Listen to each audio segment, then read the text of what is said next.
Okay, problems with the webcam. Why not? Let's see.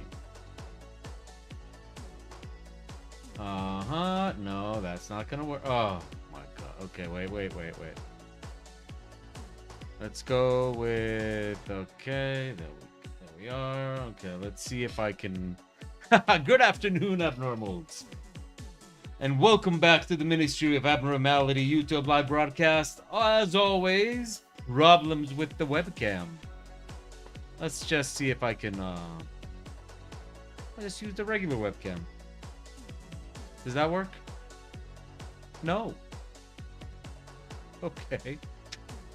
Okay. Let's see what we can do then. Let's try and open that again.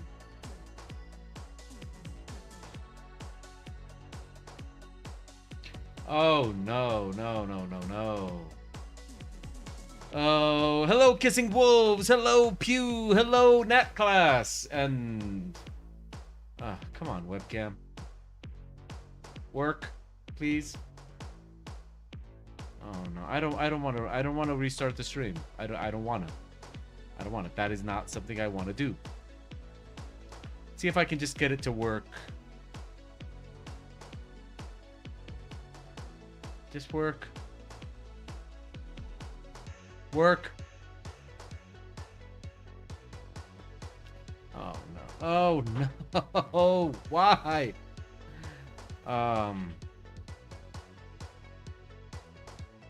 Let's see if I can... okay. How can I force this to work? Wait. I got an idea. Let's see. Let's see if I can get this to work. No, that's the GeForce experience. So how is everybody? How's your Friday?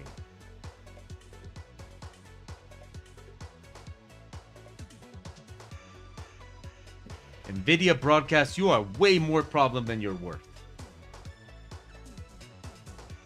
Now it's... Oh, okay. You know what? Let's close NVIDIA broadcast. What are all these NVIDIA... What? There's so many NVIDIA things open. What are all of these? Okay, NVIDIA broadcast. You go away. Okay. Now, let's see if I can get the webcam work without NVIDIA. That is a big fat no. Okay. So what about if I disconnect the webcam and reconnect it? That should work. If I sound far away because I'm way behind the computer. Okay. There goes the webcam. Now Steve back here. The webcam connected again. Okay, there we go. Okay. So webcam. Are you ready to work with me? Let's see.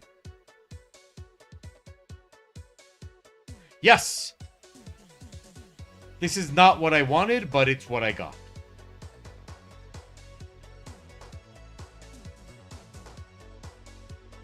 This'll have to do. Good afternoon, abnormals, and welcome back to the Ministry of Abnormality, YouTube. YouTube live broadcast. I'm your host, Abnormal, and today is Friday, June 30th of 2023. Welcome back to my show. That was a bumpy start, to be sure, but here we are. Okay, where's my glove? Okay. So that was a bumpy start, but anyway, here we are. How is everybody? Tell me about your days. Tell me about your Friday. Tell me about your week. I am thirsty. Okay. Where's my pen? So this afternoon we're going to be doing some paintover work. Night Cow. Hello. Okay, what do we got here?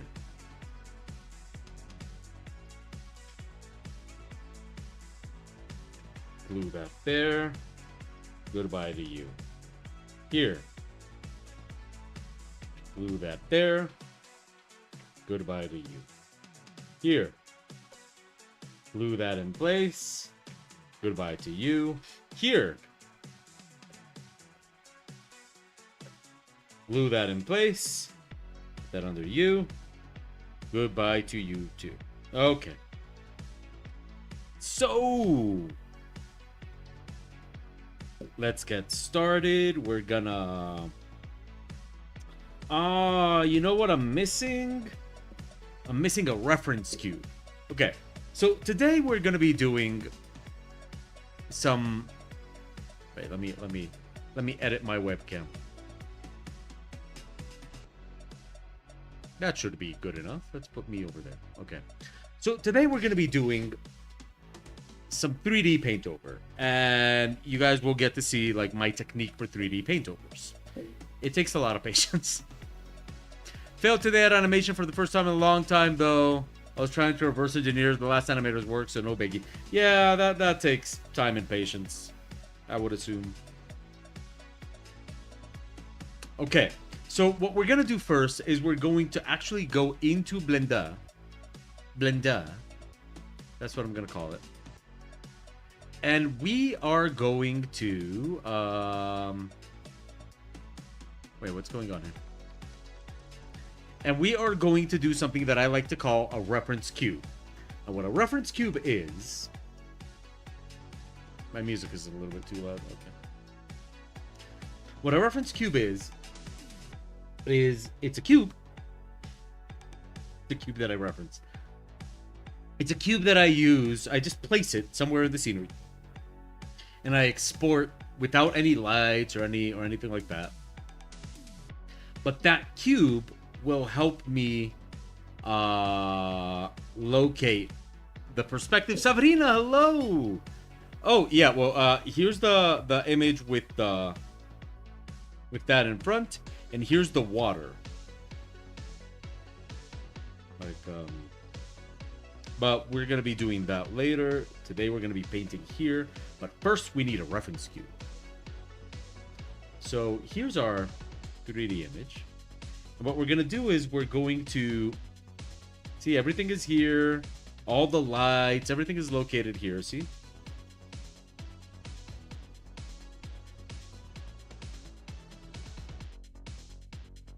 And what we're going to do is we're just going to create a simple cube. Just a cube. We're going to put it, say, over here. We're going to make it nice and big. Now, then what I'm going to do is I'm going to tell this, like, let's not make it fancy. Let's just make it like this. Tell it to give it an outline, some cavity. And that way, I can render this out. And this cube is what's going to let me know how to locate the perspective in my image.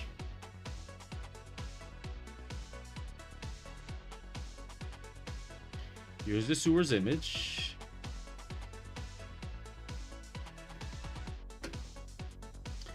Do I have ambient occlusion on? No, not in Workbench. I'm not going to use that image for anything other than just referencing the perspective.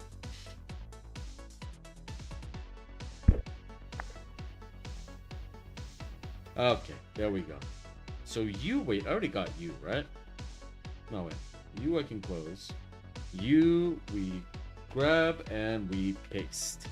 Okay, so now what we're going to do is we're going to save this. This is going to be sewers 301. And then what we're going to do is we are going to use Photoshop, a handy Photoshop add-on. Unfortunately, well, it's a plugin. It's not called an add-on in Photoshop. They call them plugins. Unfortunately, it's not free, but it is damn useful.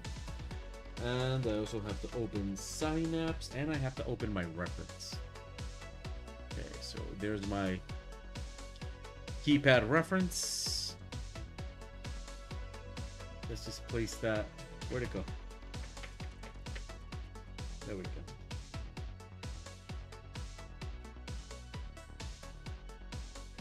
Okay, and now we're gonna open our navigator. Where is it? Oh, it's over there.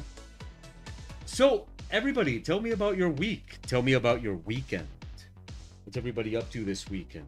What's everybody got going on? I don't know why I made it sound sexy. What's everybody got going on?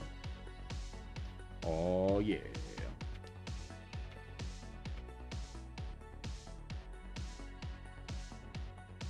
Oh, you finally watched Violent Light. Isn't it awesome? Isn't it awesome? Isn't it a great Christmas movie? Nobody believes me when I tell them that Violent Night is awesome. Nobody believes me. But it is. It's so good. Busy this week, but painting right now. That's awesome. My name will be in a game so I can retire now. Nothing left to do then.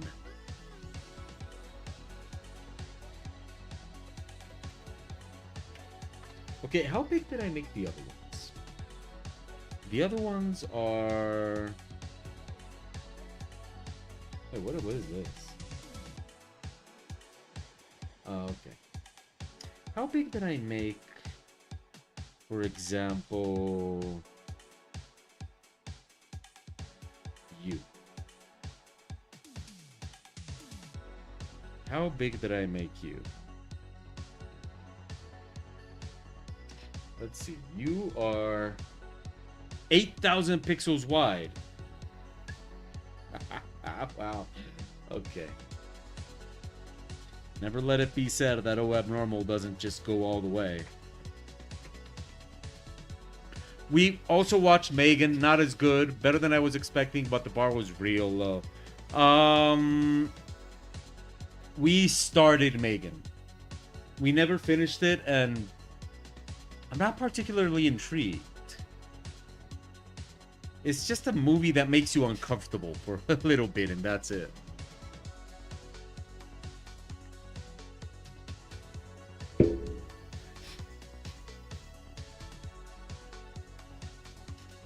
And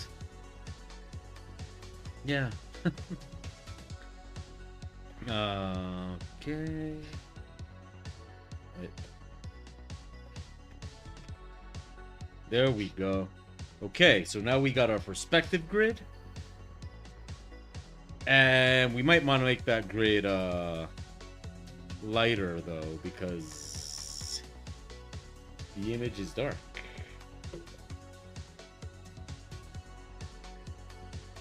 We'll just do that. And now what we're gonna do is I'm gonna lighten the whole thing up a little bit. You know? What about... Okay, what if we do this with photo raw?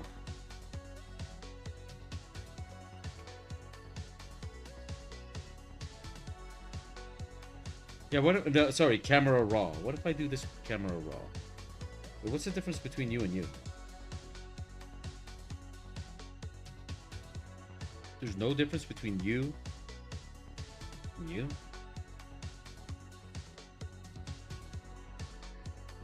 Guess not. Okay, what if I do you here, place you there, and then make you go with luminosity? Oh, wow, look at that. Oh, that is so cool.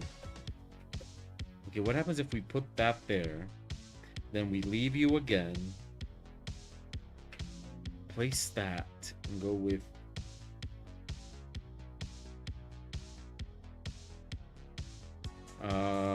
what is the story behind this image? Okay. So, the story behind this image. Wait, I think I'm discovering an interesting technique I can use here.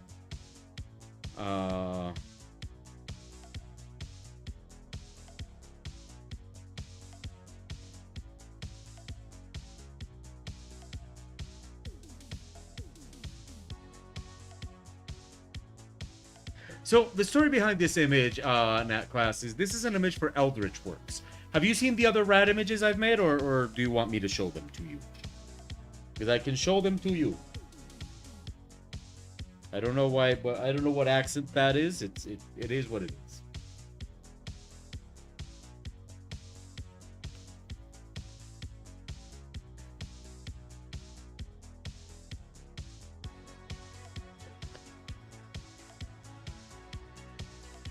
Okay, I'll show you.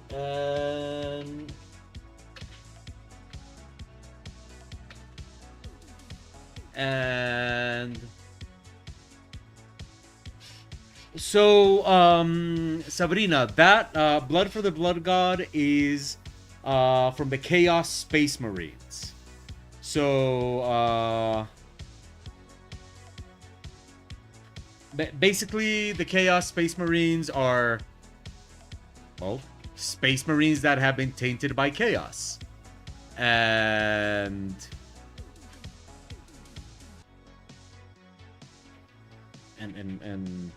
yeah. I believe the Chaos Gods are 4. I don't remember which one specifically that is. And of course, I'll show you in that class, but give me a sec. Okay. I'm gonna increase exposure on this a little bit. No, I don't wanna. Okay, I'm gonna decrease contrast, increase exposure. Let's do that. That works. Okay. And then we're gonna. Okay. So, net class. The first rat image was this one. Where'd I put it? Where did I put it?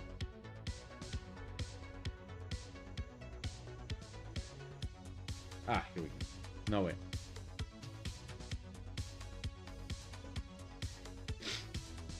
Are these organized by name?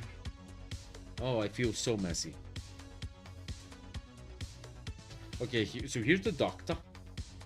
Dr. Stilton. Dr. Stilton. Okay. Is this the one? Yes, I guess. No, this is not the one. Okay, wait. Where is that image? Dr. Stilton edit.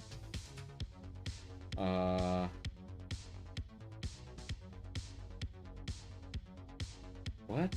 Where did I put that in? Ah, here we go.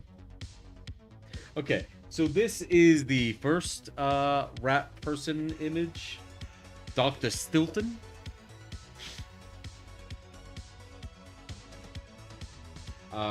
The second one is Burnt Whisker.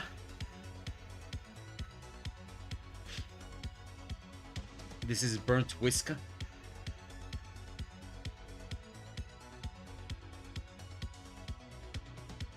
And right now we are working on Knife Tail.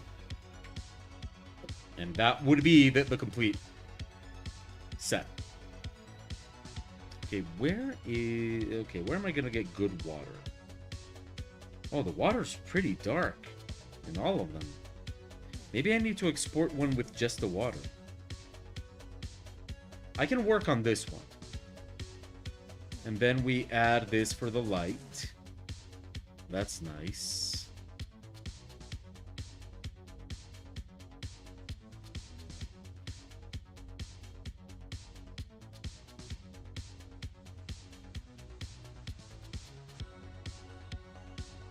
Okay, I'm gonna work on this one without any.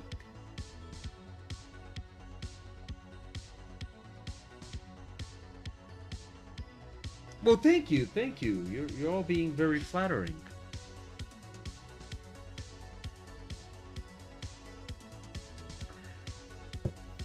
So, has anybody gotten anything in the Steam sale? Anybody get any Steam sale stuff?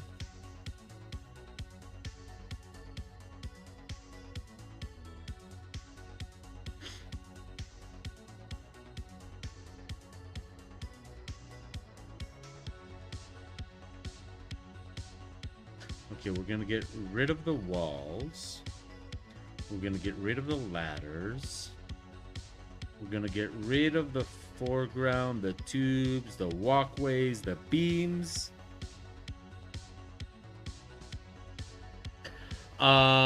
Been avoiding it too many on my to playlist. Anything good? Well, we got 2 games. Oh, wow. Okay, wait. It's not gonna work.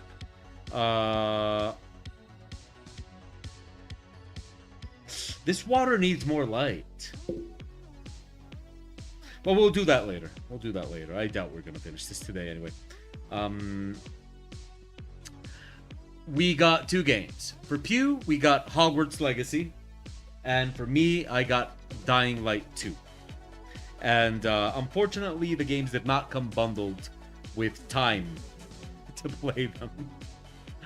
But, you know, it is what it is. But Pew is planning to stream her playthrough of it. I can't tell you guys when or anything like that, but she is planning to. It's really up for her to say, but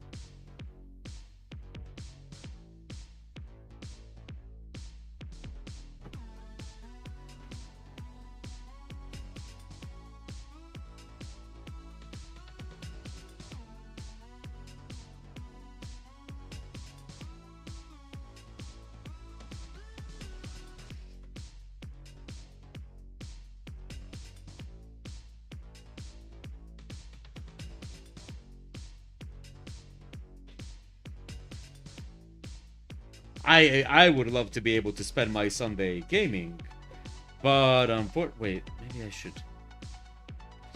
No, the lighting is just so different. Okay, I would love to spend my Sunday gaming, but the course I signed up for, well, it doesn't start on Sunday, but Sunday we have like some sort of introductory class, which.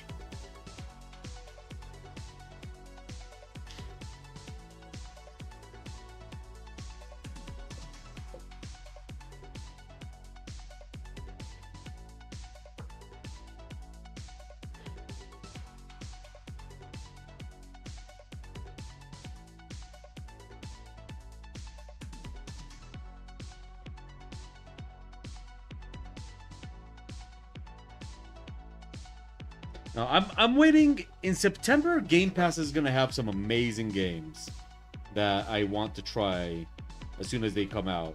It's going to have The Lies of P, which I'm still having a little bit of trouble with the naming of that game. Why would you name your game that way? But, you know, okay. Let's try and be adult about it.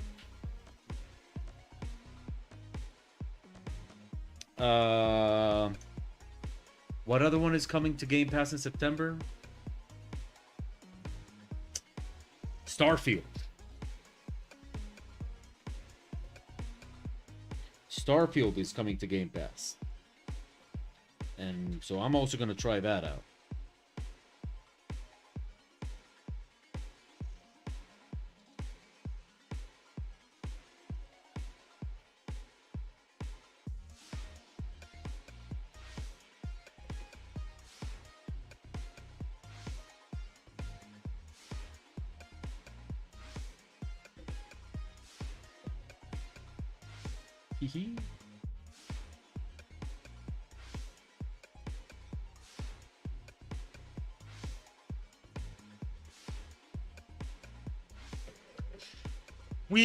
We have to decide amongst a set of games. Ooh, you did get Hob? Oh, let me know what you think. That game is, well, I mean, I believe I sold you on the idea off of its prettiness, and if you bought it, I'm guessing you saw it and thought it was pretty. So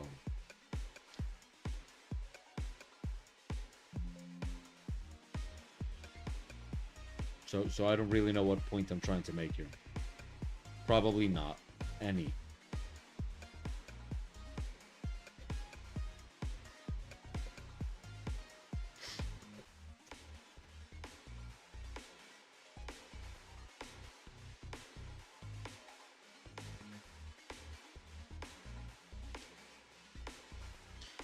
Oh boy, here starts a labor of patience.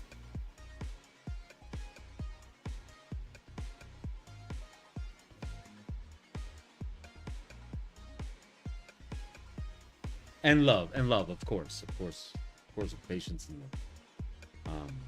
You know how.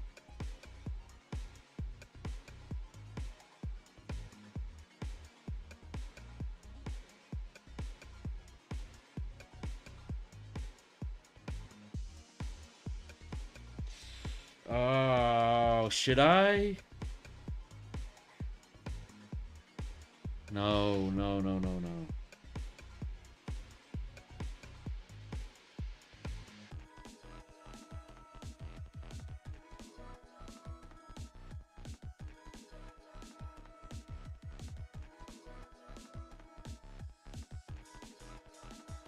No, let's continue. Let's continue with the plan.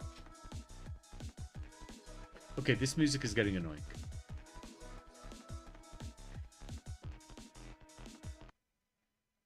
Let's go with okay. There we go.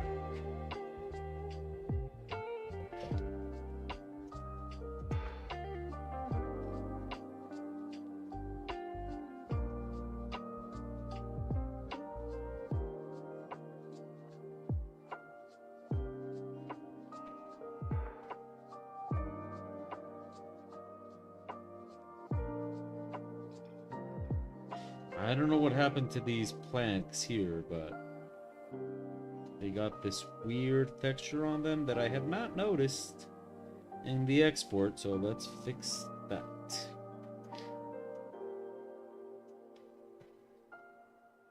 Wait, you haven't played Portal? Yeah, I'm with Matt Class on this one. Have you not played Portal? Oh, that is so cool. Definitely play. Oh, yeah, definitely. That is so cool. I love it. I love it. Portal is one of those games. Okay. You know how sometimes you like something so much that you wish you hadn't played it so that you could experience it for the first time? That's Portal.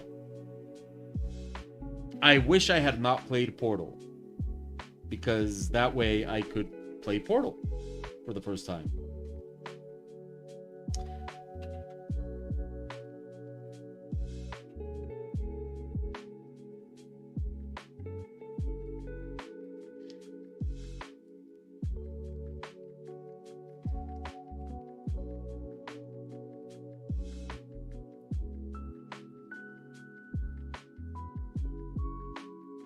Portal board game?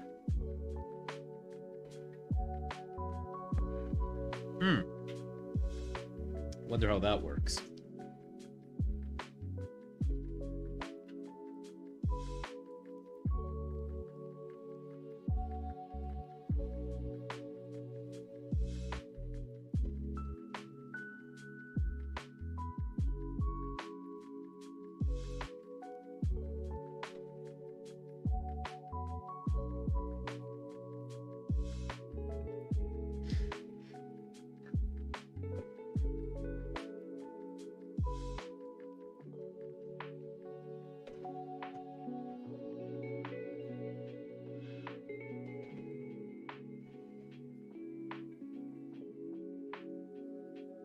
It just doesn't seem green enough. Well, I think we've already had this conversation. I don't do very well with board games.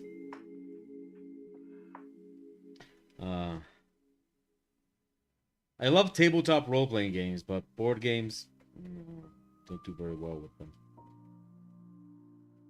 I think they're visually very, very much my sort of thing. But board games is another one of those things that, like, my work experience has kind of ruined for me.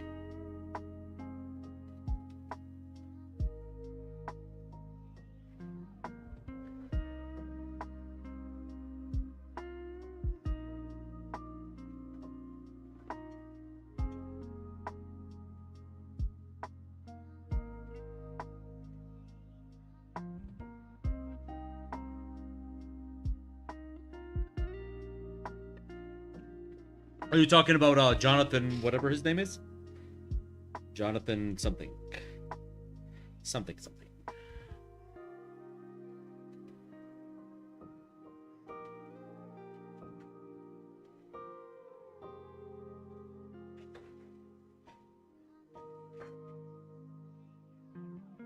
Yes, that. Colton. Yeah, I hung out with him at Dragon Con once.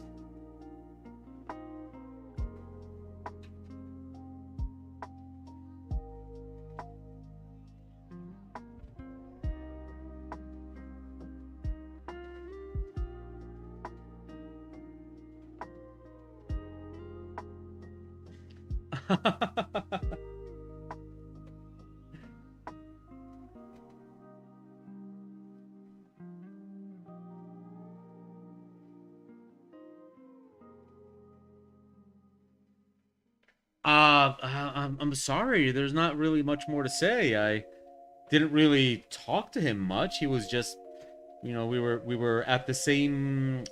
This was a long time ago. This was like a 2014, I think, either 2014 or 13, one of those two. And he was with a bunch of people that I was hanging out with. So yeah, we were kind of at the same. Either lunch or dinner.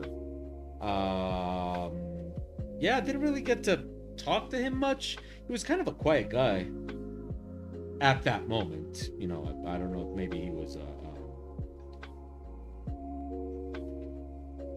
more outgoing. I mean, he wasn't like mean or anything. Just kind of quiet at that moment. I specify that because, like, I don't know if he's actually a quiet person in general. He was just quiet at that time. But, overall, nice guy. At that time, I believe that was around the time that Portal 1, I think, had come out. So everybody was singing that song. So then there was, I believe, a party, and I believe everybody was singing the song. That's pretty much it. That's like the memory.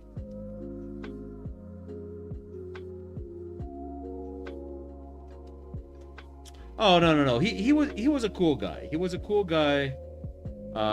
He's definitely one of those that's like, yeah, I'm pretty sure you could meet him and go away with your admiration of him intact. Yeah, but I've been going to Dragon Con since 2009.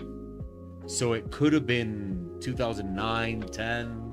It could have been one of those.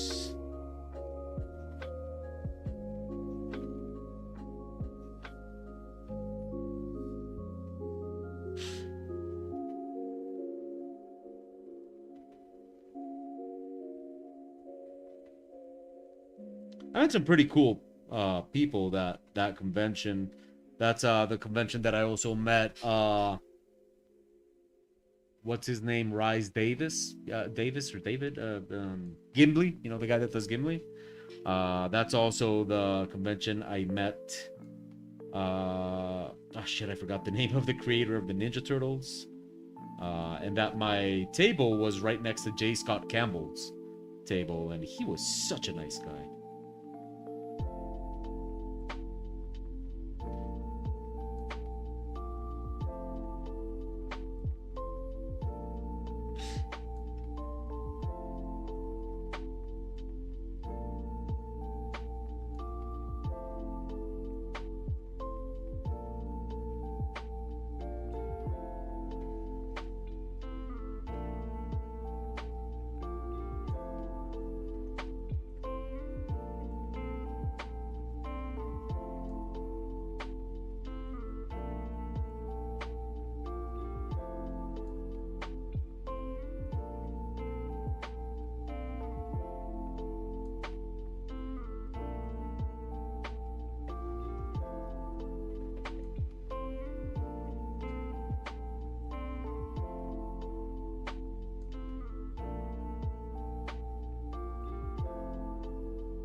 But anyway. Yeah, anyway, Jonathan Colton. Nice guy. Nice guy. You know, didn't really get to talk with him much, but nice guy.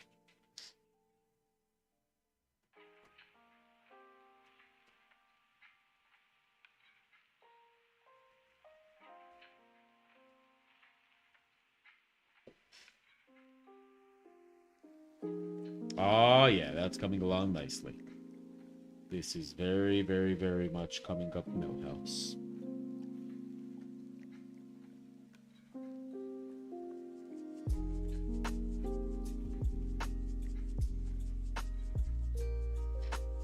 Portal songs are awesome, but has also written some of my favorite serious songs. I have to admit, I've never listened to anything of his other than the Portal music, which I like. I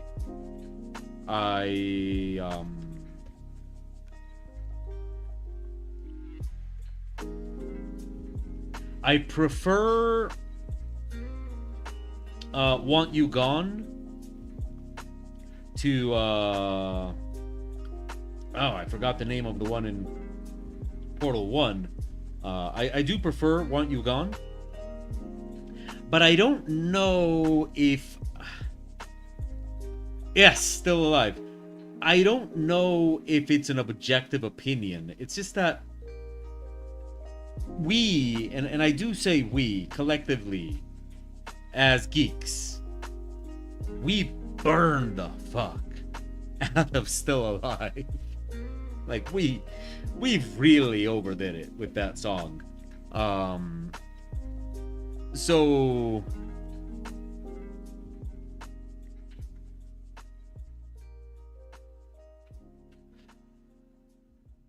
So I don't know if I'm very objective when I say that I like Want You Gone more than Still Alive. But I don't have to choose. I can listen to both of them, so, you know.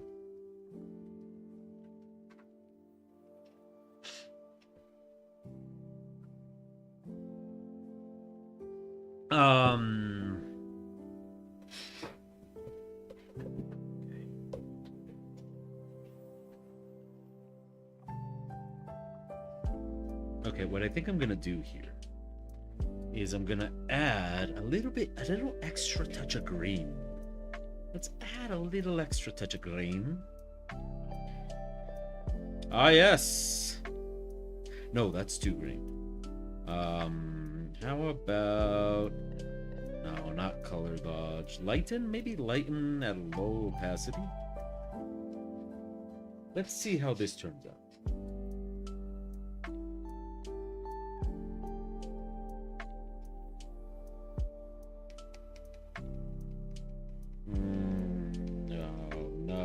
No. I sound like the Emperor. No. Let's try something else. Let's see. Overlay.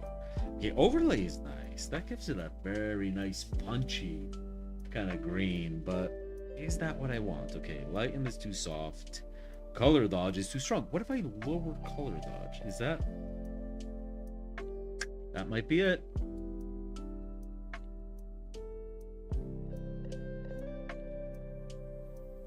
Okay, wait. Let's explore overlay again.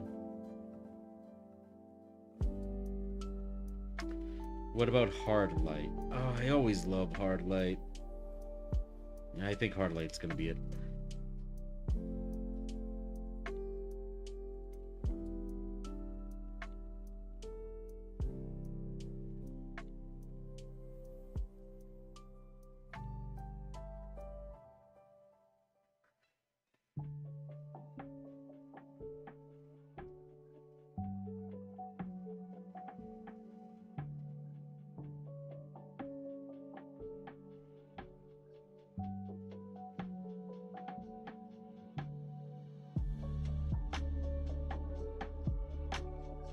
Okay, so I don't know who missed this last Wednesday, but I suppose I should repeat it, you know, just to make sure everybody is aware.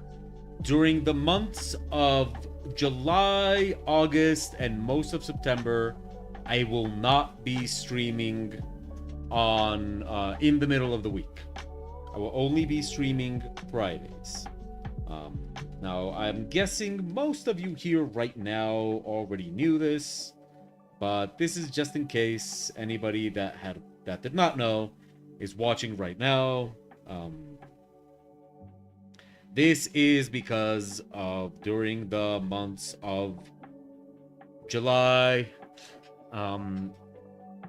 August, and September, I will be a student, and I am very, very excited about that. So hopefully I will have very, very interesting things to show you and tell you.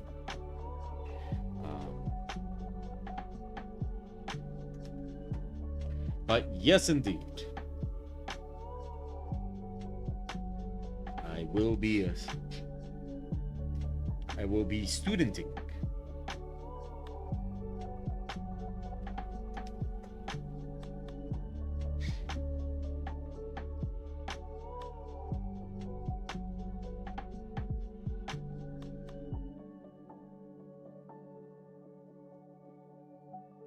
Right, okay.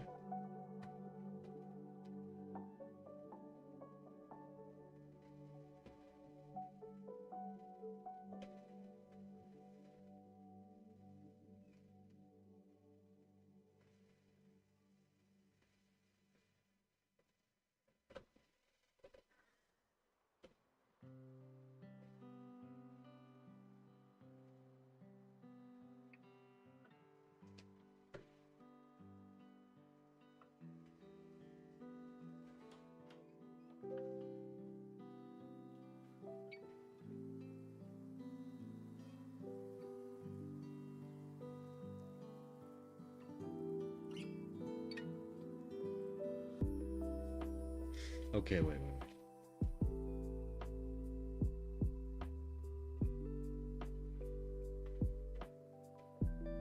There we go. How about that?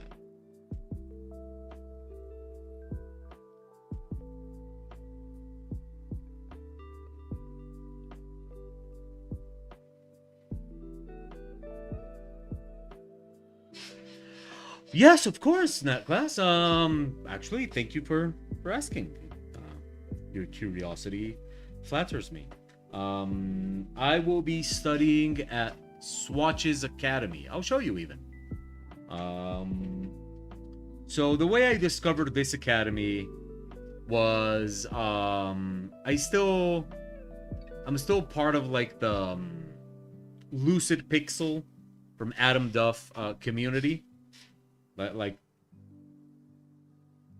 okay, like, I'm not going to say this specifically about Adam Duff, but all the mentorships I've taken have like their own Discord and community and stuff like that. And they all have in common that the artist that fronts the whole thing is never there. So yeah, there's like the Adam Dorf, Adam Dorf.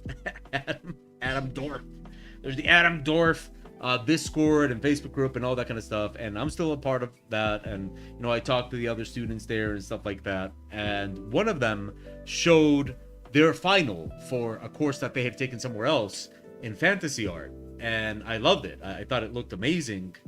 And she was mentioning that that course had a sort of emphasis in kind of a guiding you towards Magic the Gathering and that kind of work. So I was immediately interested, and I went to check it out. And so the place is called Swatch's Academy. And so I went and I saw basically their classes, and I saw this one, Fantasy Illustration. So I was immediately attracted to it. It basically is all guided, like it's the two teachers are Magic the Gathering artists, and it's kind of, you know, focused in that direction. And I also was very interested because it is classified. One thing that this school has that I have never seen any other, with the exception of CGMA. CGMA is the only other place that I see that tells you, like, hey, this class is advanced. And it tells you, like, okay, you have to know these things to take this class. So that was also very, very, yes, this is a class. There's other students and stuff like that. And they have other classes. Like, if you look, they have other classes. They got fantasy illustration, which is advanced. Material rendering, which is intermediate. Digital painting basics, which is foundational and beginner, sold out. Wow. So I was immediately attracted to the idea that that they you know, that they say right off the bat, like, hey, this is an advanced class, right? So I was very attracted to that.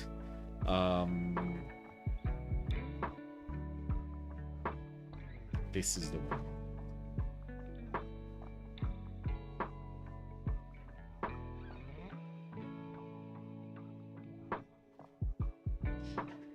And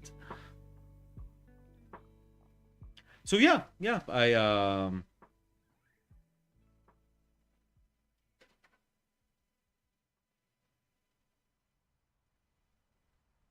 where? Okay. And sorry, I'm a little lost here. Okay. What are you? Okay. And so it starts it doesn't start on Sunday, but on Sunday they got like this sort of introductory class.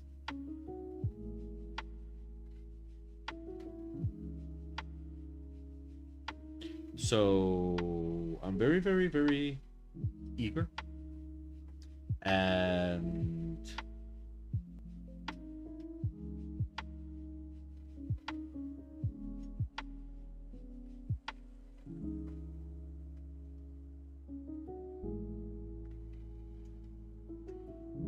you know, it was around that time of year that I start itching to take a class.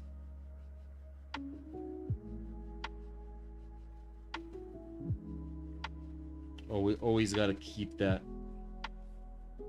itch nice and scratched.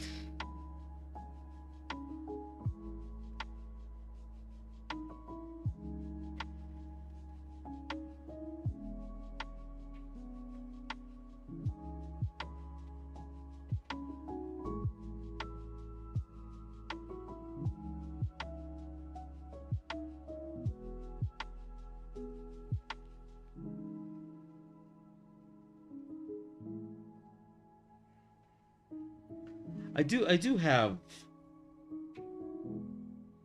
I was wondering something, and I was wondering what you guys thought, because I consider where is Mao, by the way? It was his birthday this week, and you know, we haven't been able to make any noise for him because he hasn't been here.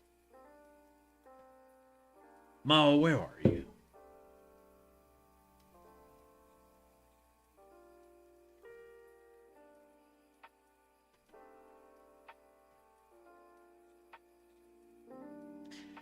Anyway, so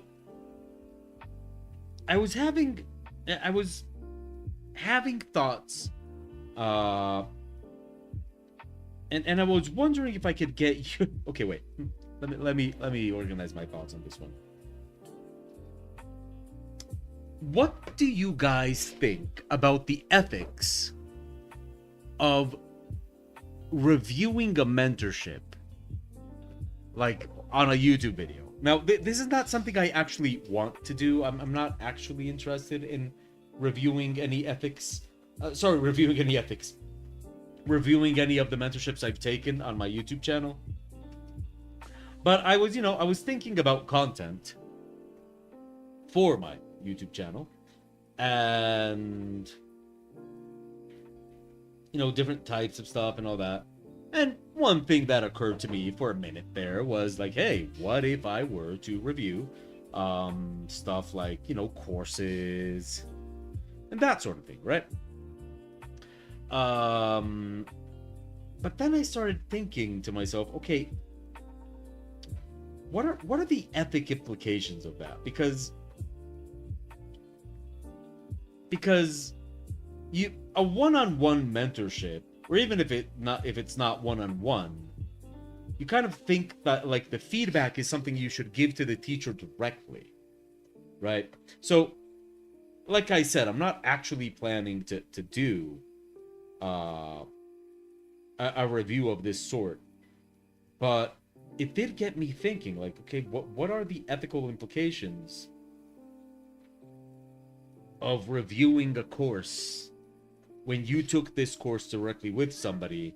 Therefore, it's like, well, why don't you just tell this person directly what you think? You know what I mean?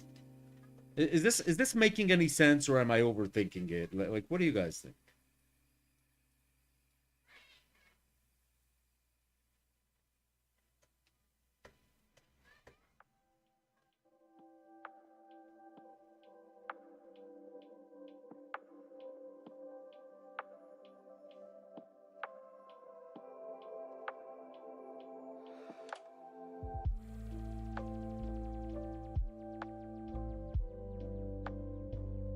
Depends on if you're worried about personal ramifications.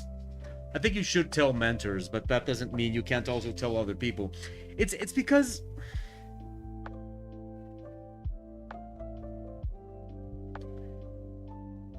the mentors are not always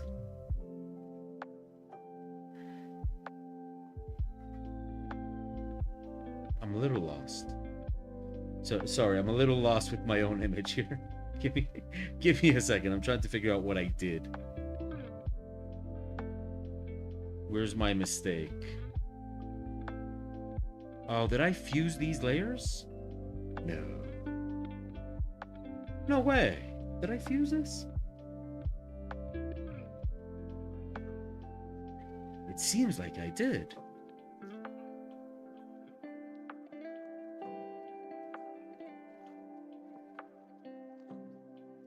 That wasn't the plan.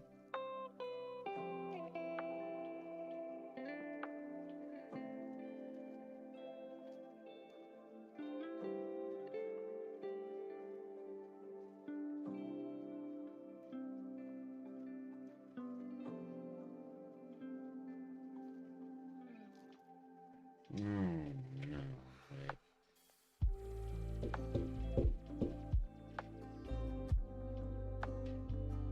This is why you label your layers.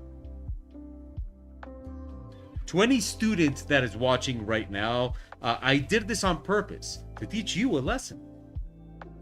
Yes, this is a teaching moment. I'm just that dedicated to my teaching.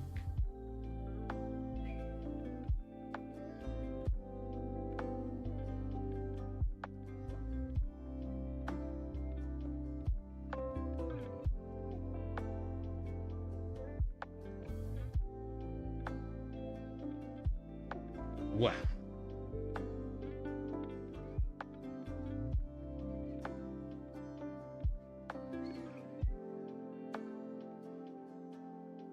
Let's just continue. This is looking nice. It's gonna take for fucking ever. It's looking nice. Okay.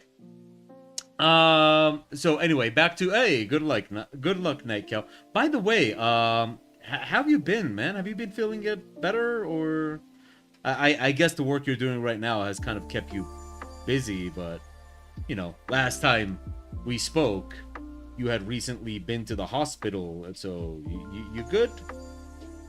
You good there? Anyway, about the whole reviewing mentorships thing, it's just that I think about it a lot because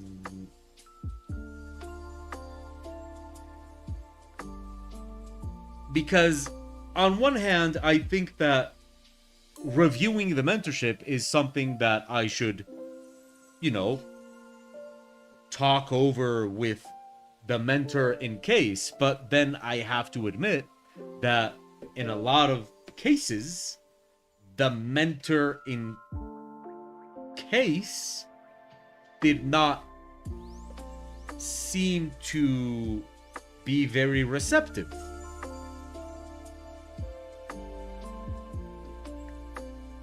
I do hope I said that as complicated as possible. That was my objective. That's what I wanted. I wanted it to sound very, very messed up. You know, it's the dream.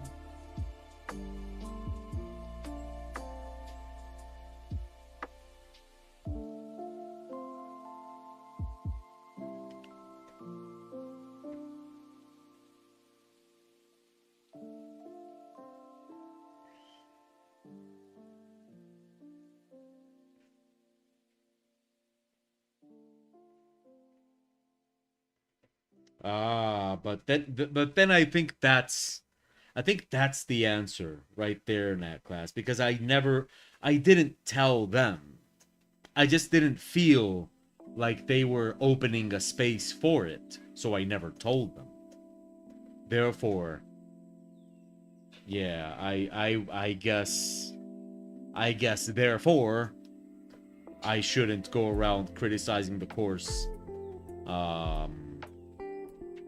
if I never spoke to them about it, right? Even if I didn't feel like there was any space for it.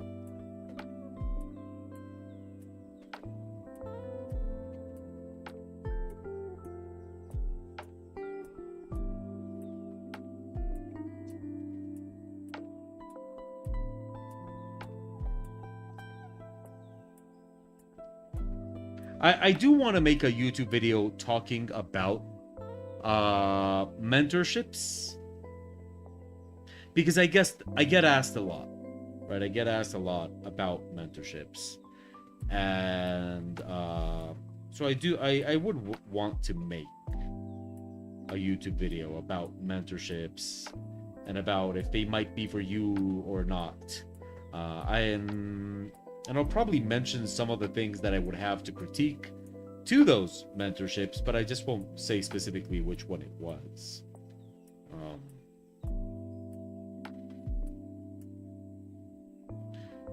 Because that's the thing. I think mentorships are awesome, but I do think that as a student, you have to be careful with what you expect from them, because I think maybe when I took my mentorships, I went in expecting something very, very different than what I got. And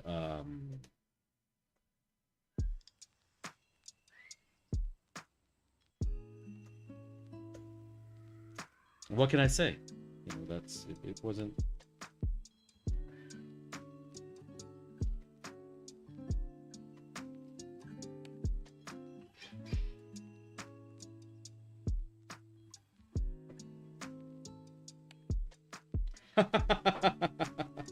It worked out for you? Well, I'm glad.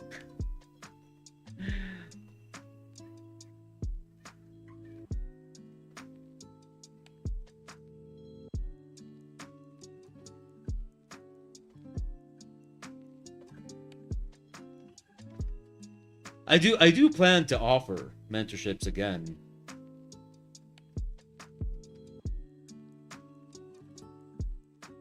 In the not so distant future.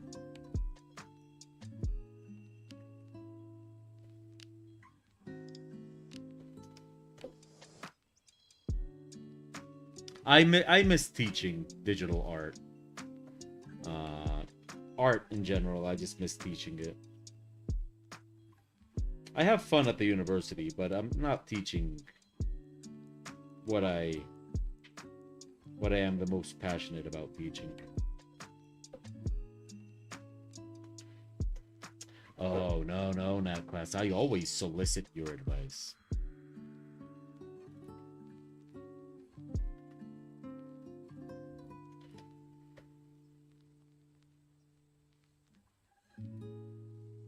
You know how like man,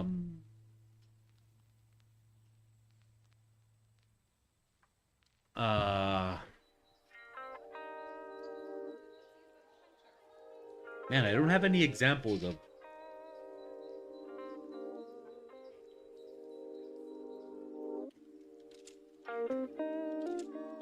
supervillains with advisors that they didn't eventually kill. So I think that ends there. So, yeah. But still,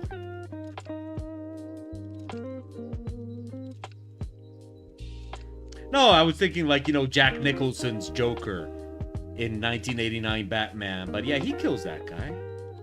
I forgot the name of his trusted advisor in that movie, but he kills him.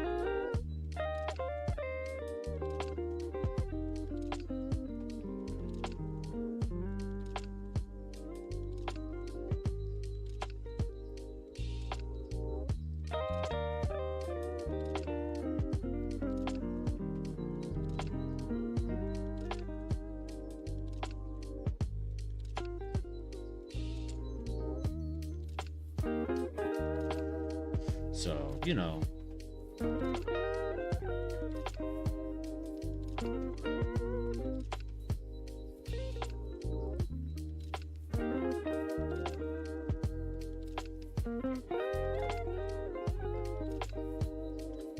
and I'm pretty sure that's frowned upon.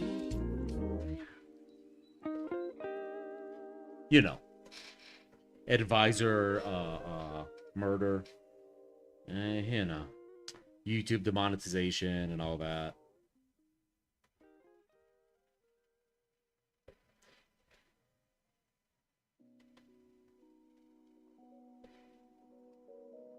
And I don't want to be demonetized. I'm not even monetized.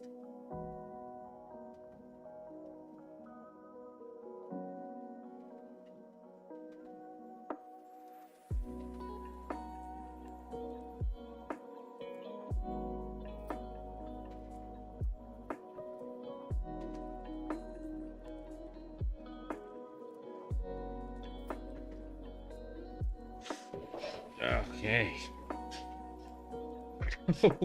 What did I get myself into with this image? Oh, this is gonna be...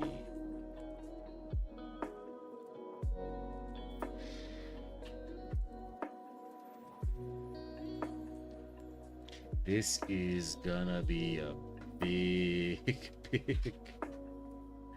Oh boy. Okay, let's just do... Let's just, continue.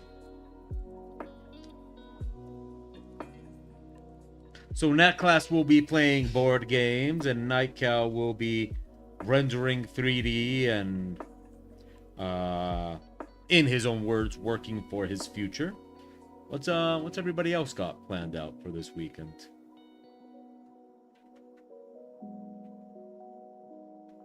I suppose Pew is planning to start a illustrious career in Hogwarts.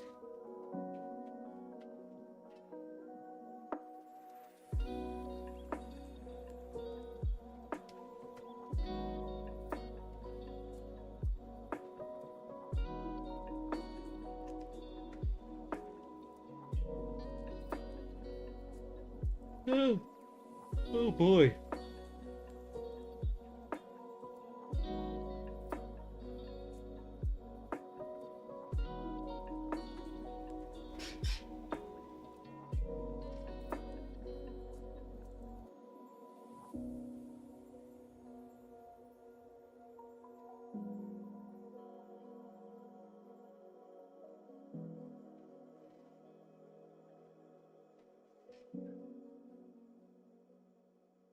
I need more ropiness. This is all too clean. It's too polished.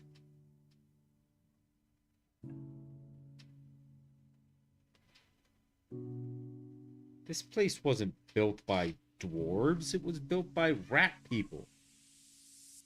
Sure, they might be a diligent and industrious folk, but probably not clean and organized. You know, no discrimination against the rat folk. Just, you know, just saying that they're probably not that organized.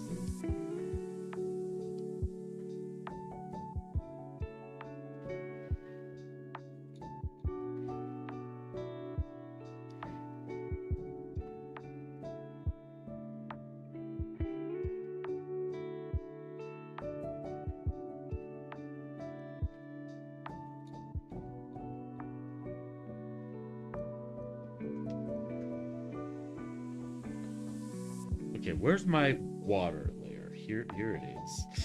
Nah, I'm gonna have to do that water by hand. That water does not... Oh, man, and I spent all morning rendering that shit. Okay. Okay.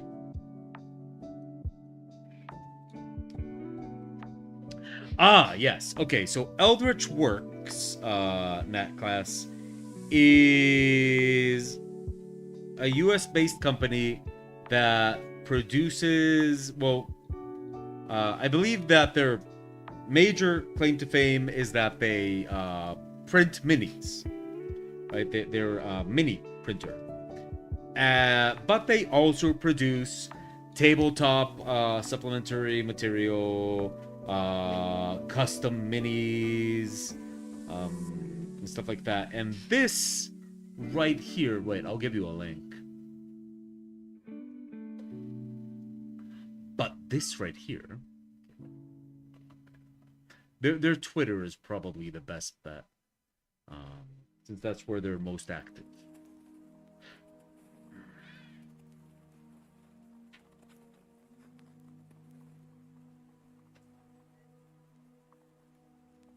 So they also print like all sorts of supplementary material to role-playing games. And what I'm doing here is art for their next release. They actually announced it recently. It is called Terror in the Ratways. See that? Terror in the Ratways. Here it is.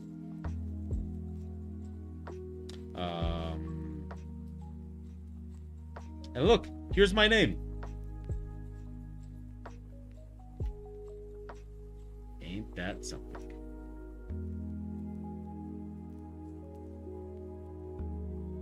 And so it's an encounter box. So yeah.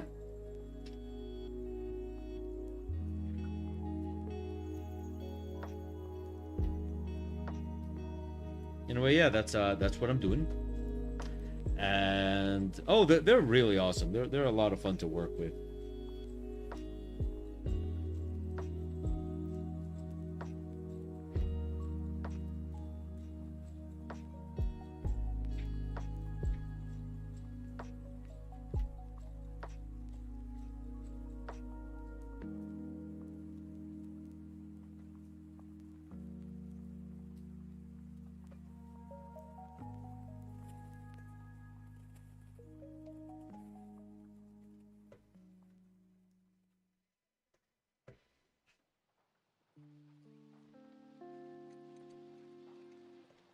So anyway, yeah, that's what's going on with this image. This is the third image, and well, with this one, this particular series of images will be done. The next big piece I have lined up, I'm also very excited about, because the next big piece. I sound like, I don't know what I sound like, but not very bright, that's for sure. But the next big piece I will be working on is, I'll be doing the game screen for Mongoose. And I am very, very, very excited about that one. It will be my first official game screen. So... So yeah, I'm very, very, very eager to start that. Oh, wait, what? This whole render is... What? Oh.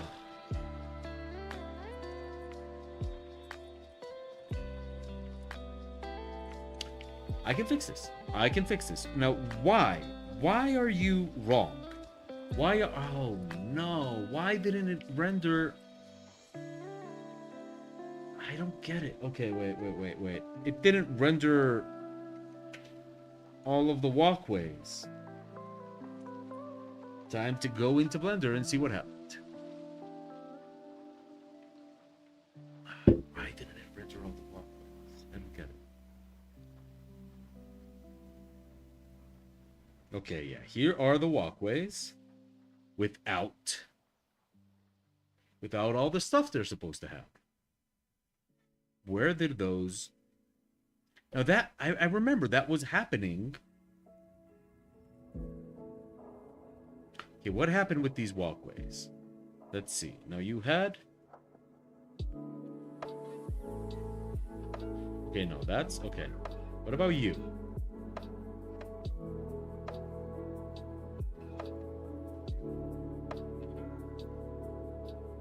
I don't get why the array is... Something I've been doing.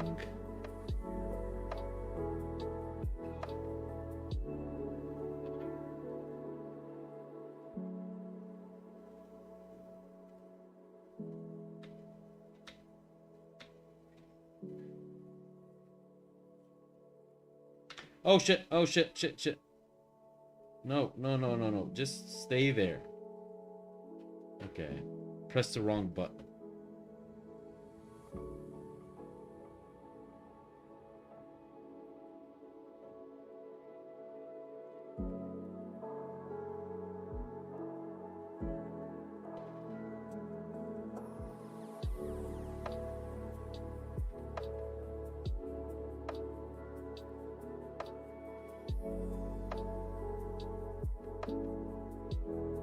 Okay, seriously though, why is this weird?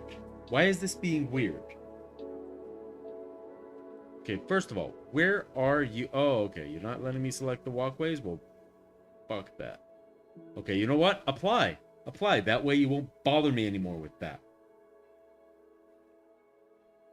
Sure, you'll have to render more stuff, but I do not understand your problem. So, apply. Piece of crap.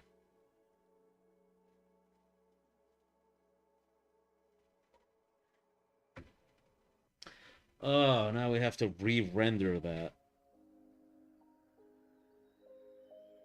Well, that is life. Okay, so we're not gonna... Let's see. Let's take away foreground walk, and here we go. Okay, here we go. Let's hope this doesn't kill the stream. If it does kill it, know that I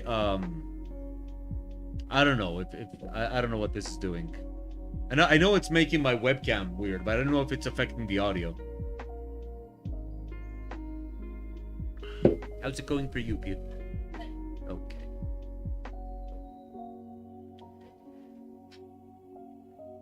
Anyway.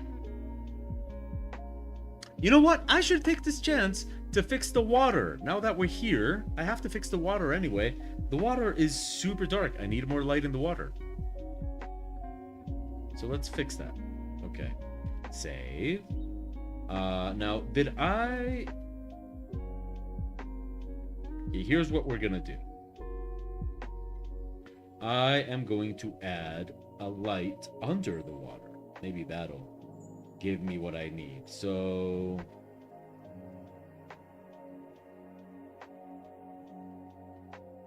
You...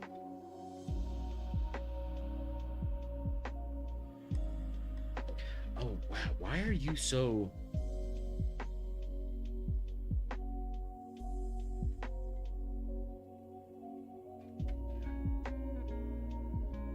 You know what? Let's try. I remember Miss Fox told us that Blender 3.6 was actually way faster.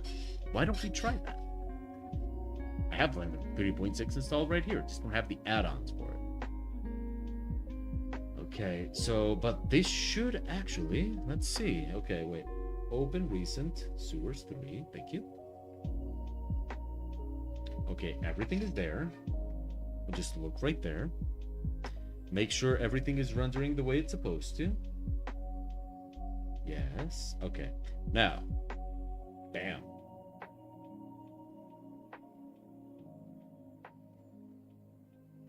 Okay. First, you mirror Z global. Z global.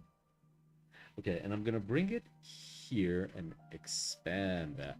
Wait, no. Let's do it the right way. Okay, let's go with that. We're gonna have to increase the power of that area so much so that it actually lights something up. Let's see how it looks. Okay, now power. Let's go with 5,000. Let's see how that. Well, that's a bit more than what I was hoping for. Okay. So how about 100 watts? No. 600 watts. There we go. That's giving me some nice little 750, too much. 500. Let's go with 600. Okay, now does this affect any of the other areas? Okay, this is gonna be underwater light. Okay, and now we will render that. Okay, I'm not rendering the water spurt, no fog. Okay, here we go. Now this should kill the webcam again, but hopefully audio will be fine.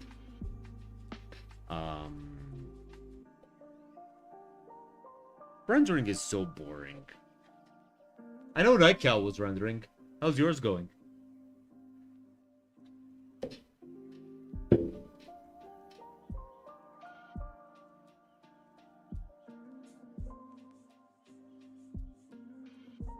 Yeah. Still, okay. That's what I needed. I needed all the boards and all the stuff. Okay.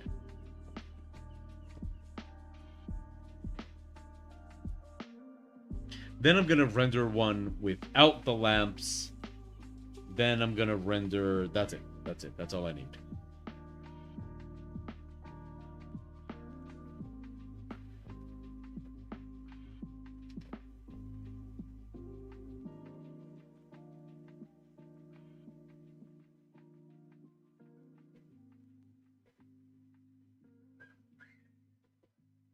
Okay. There we go.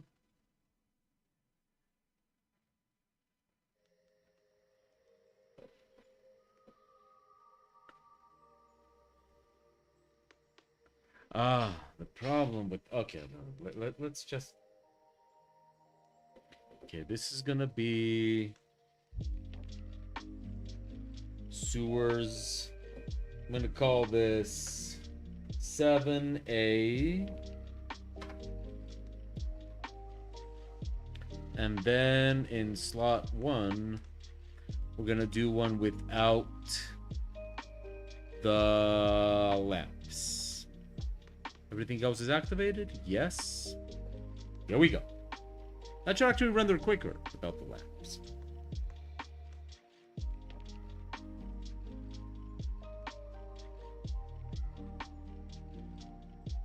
Anyway.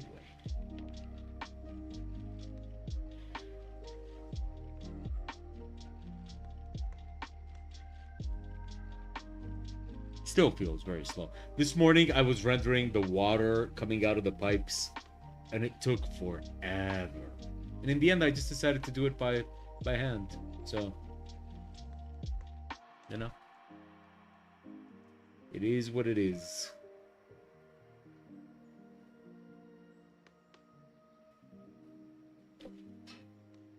Okay, wait. I can close that. Actually, here we are in Photoshop. Is this saved? Okay, this is saved. Okay, Blender is almost done.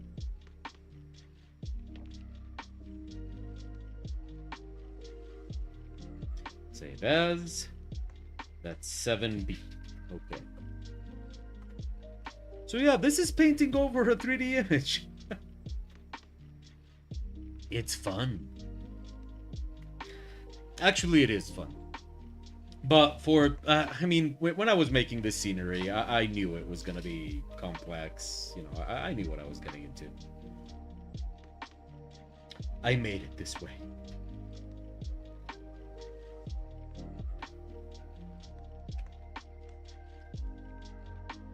Fortunately, I remember the size at which I modified everything. So we can just go for 8,000 pixels.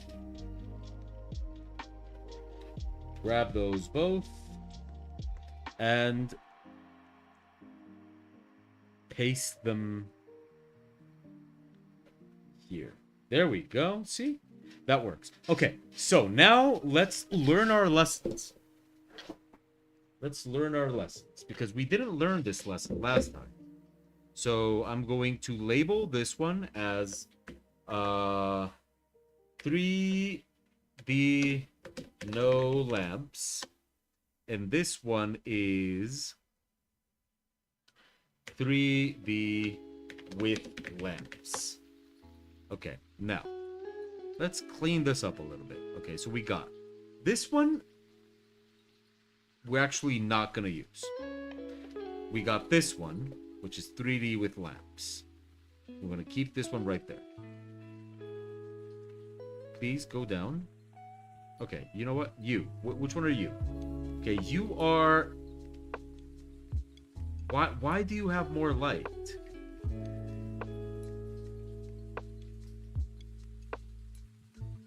I don't know. Okay, but we delete you. Okay. What about you? What are you? Okay, you are this one. Okay. Bam. Okay, now you. What are you? You are the one I was currently working on, which is a bummer. Because I need to get back to the way you were. But so I can bring in all this work as we have there. Okay, now what are you? You are just a regular with lamps. Okay, we delete you. And you are without lamps. We delete you. And you are something I made. You are the water with the lamps. We're gonna keep you. So this is water and lamps. But we don't need you. We have one for water, this one, and one for lamps. Okay, so you are water. No, wait. You are...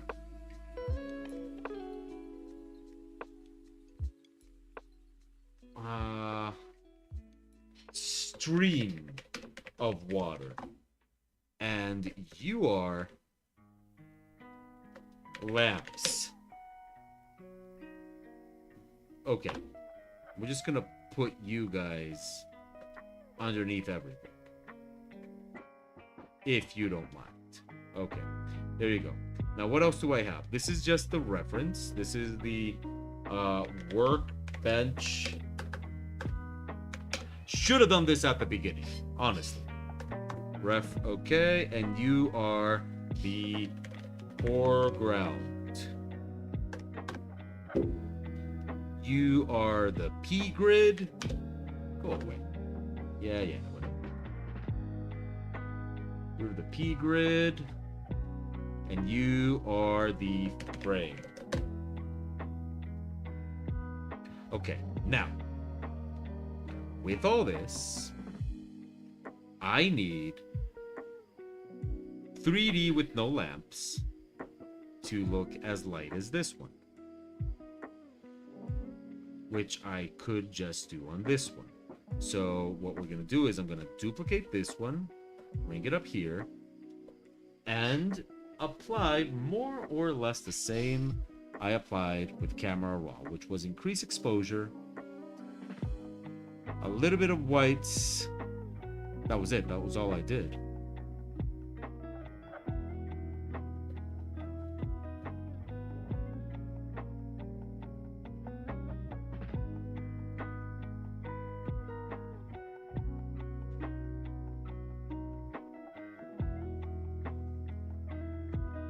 Okay, we can work like that. So this is, these are the 3D layers, and this is where we're working. Okay, that was like I don't know how long that detour took us, but man, you'd think after years and years of working on this, you'd learn your lesson. You'd be wrong. You'd be wrong. Lessons aren't learned.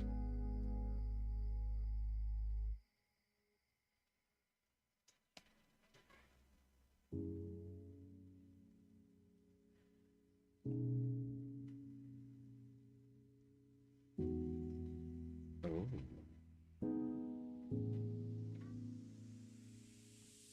Okay. Sorry if that was boring or frustrating to watch, but it's part of the artistic process and vision.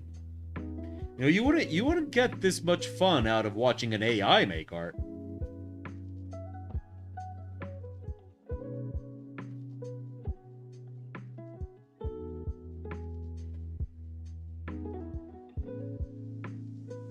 Oh, you know what I saw? You know what I saw today? So I'm in this Discord, which is for artists against AI, right? It's not always the most useful thing to be a part of, because but basically I'm part of this Discord because when some relevant news about, you know, artists against AI comes out, you know, if I miss it elsewhere, I can probably catch it there. So it's a useful place to be in that sense, right? I can get news if I missed it. Anyway, in the many sections that Discord has, because holy crap, it has a lot. One of them is, you know, where people post like arguments and stuff like that they see online with other people, you know, arguing in favor or against AI. And so this morning I was taking a little bit of a break and I went to Reddit, somebody that was posting about somebody that was having an argument with an artist regarding AI. And oh wait, I just have to read this to you. It is the level of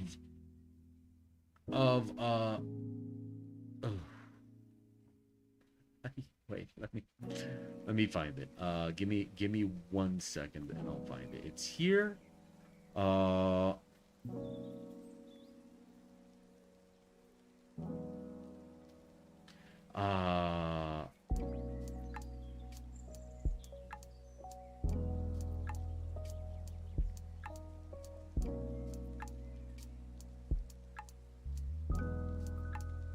Okay, so basically, in the discussion, it was, you know, about artists being sued and all that kind of stuff. Like artists suing people doing AI, and basically now. Which, by the way, the newest term, if you want something to raise your blood pressure, the newest term that they're using is, well, I guess you would read it as artist. Instead of artist, you add an I after the A. So now it's like AI artist, so artist. And that's what they're calling themselves. So, apparently one AI prompter got banned from some art community for using AI stuff, and you know, they were supposedly talking about suing them for, you know, not letting them be there and stuff like that. And so a whole discussion came out of it. And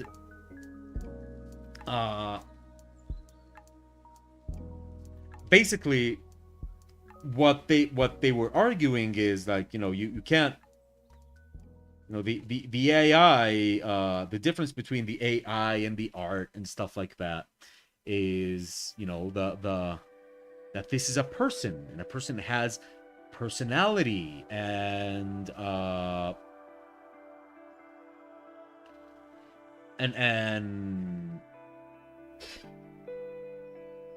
it says personhood requires an ego, identity, and awareness. So you know that basically you can't argue in favor of AI art because art has to be made by a person, and in order to be a person you require an ego, identity, and awareness. And so the person in favor of AI images responded, we cannot prove ego or awareness as it pertains to consciousness. AI displays these things. So this was a person discussing that AI images could be considered art because it's AI. Therefore, it displays ego and awareness, and wow, that was like, oh my god, you really think you're living in a science fiction movie, don't you? And I think a lot of all this kind of discussion and all that comes from a very, very clear yes, they exactly, they really think this is the singularity. They really think that this is the singularity, that it's here, that the future is now, and we finally have achieved immortality, and oh wow, it's sad because, well, no, it's not sad, but it does make you think, if they really kind of found out how this stuff really works, do you think they'd still think it was that awesome? Exactly. That's the thing. I think a lot of this battle would be over if it wasn't so tremendously misnamed, right?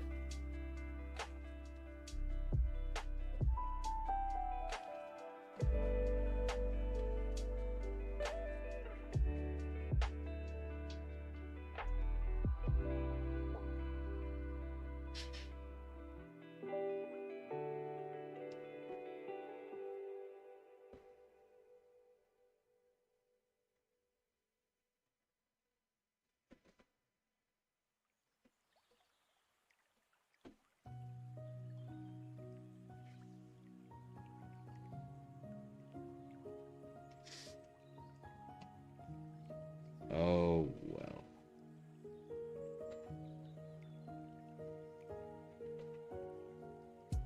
Yeah, but Mao, we were just talking about you. Where have you been? We all wanted to wish you a happy birthday and all that kind of stuff, and, you know, talk about how, you know, the inevitability of death draws ever closer and all that kind of stuff, but you were nowhere to be seen this week.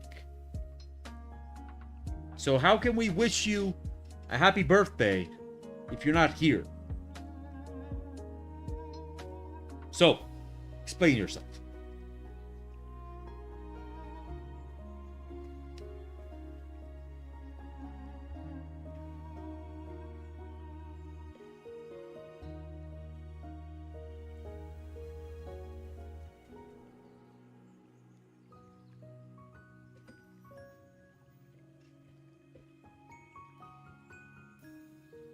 Did you eat something bad for your birthday and you've been with diarrhea all week?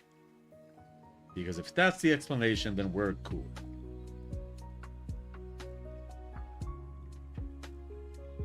I haven't been around.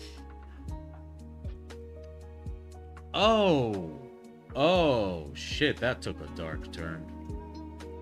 Well. Okay. That's, well. Okay, well, you've said you don't want to talk about it, so we won't. I am sorry to hear about that.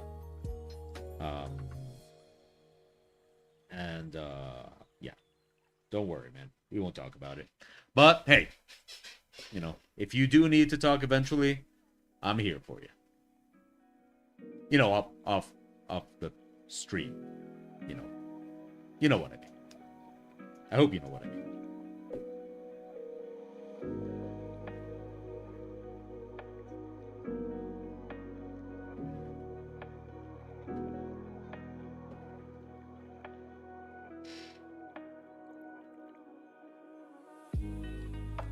Well, let's see.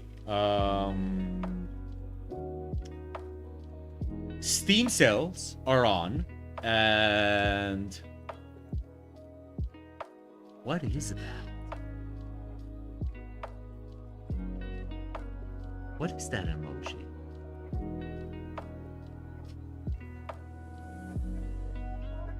I don't know. Okay. Okay, so Steam sales are on, and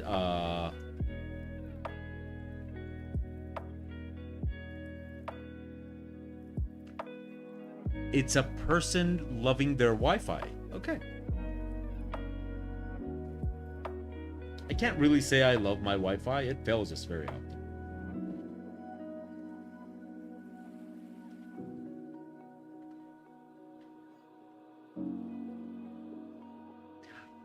You know what? I got well, I got Dying Light, which is zombie parkour, but I saw thanks, Mo.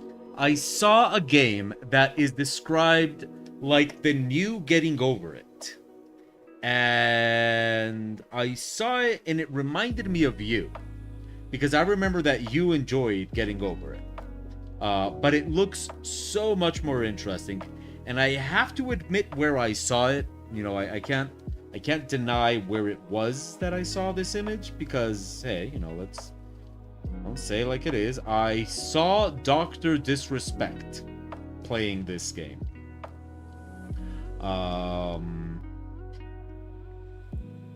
Now, for clarification, I don't actually watch Dr. Disrespect. Oddly enough, I have a lot of respect for him, which is weird considering his name. But it is true. I have a lot of respect for Dr. Disrespect. In any case, he was playing a game called yeah, it's quite a paradox. Wait, let me remember the name of the game so that I actually give you the information correctly.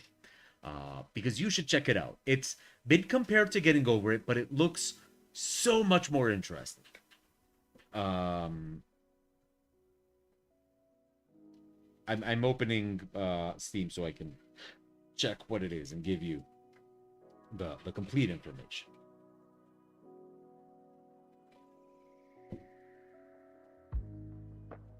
So this game is called, let me know if you've heard of this game, Only Up. This game is called Only Up. And wait, I'll show you the game. Yeah, and it's also super cheap. So, you know. It costs less than 20,000 pesos right now. So yeah, because, you know, Steam sales.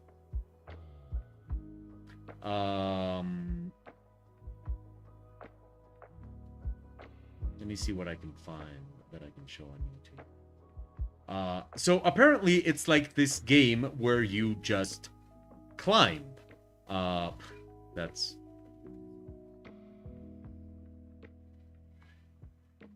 Okay, wait.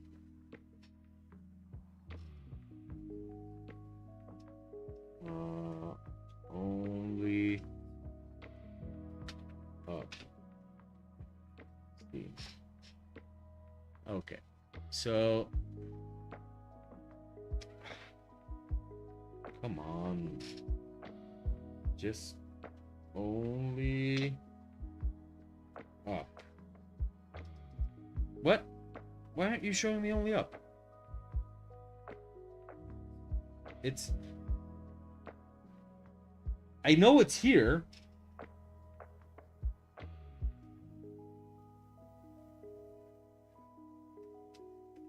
Only up. It got removed? What?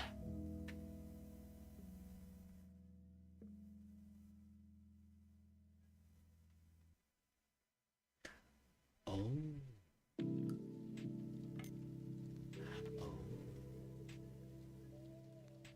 You don't say.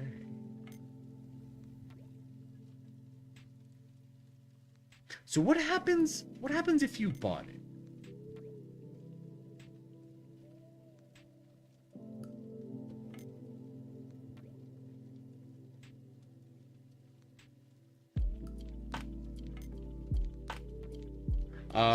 Okay. After spiking popularity on Twitch, the simple but frustrating... Oh, by the way, I did see some news that Steam is actually banning games that are using AI art. So, like, if you submit a game to be approved for Steam, and it has AI art in it, Steam will not approve it. Okay, yeah, that is great news. I was very, very...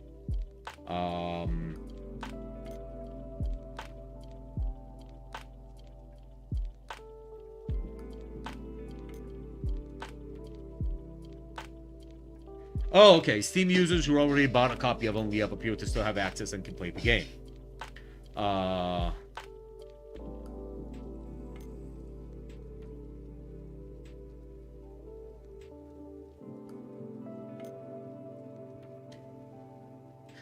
Precisely because of what it says here. The SteamWorks distribution program prohibits developers from publishing any content on Steam that you don't own or have adequate rights to.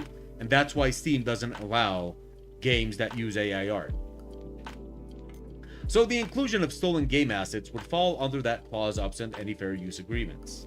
Until this issue is resolved, would-be players will have to settle for watching their favorite streamers play the game. Well, what do you know?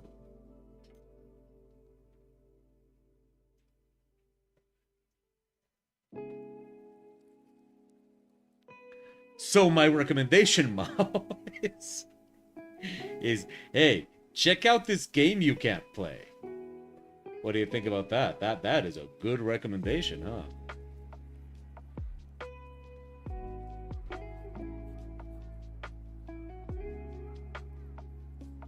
Quality.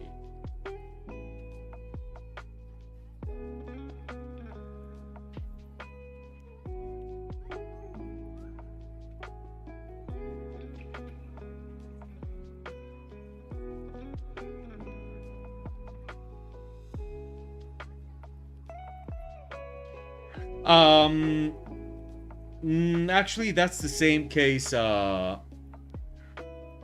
no, but Pew, that was, some games are not showing that they are on sale. That was because yesterday it was so overloaded that some were not loading the sale. Now that's not happening anymore.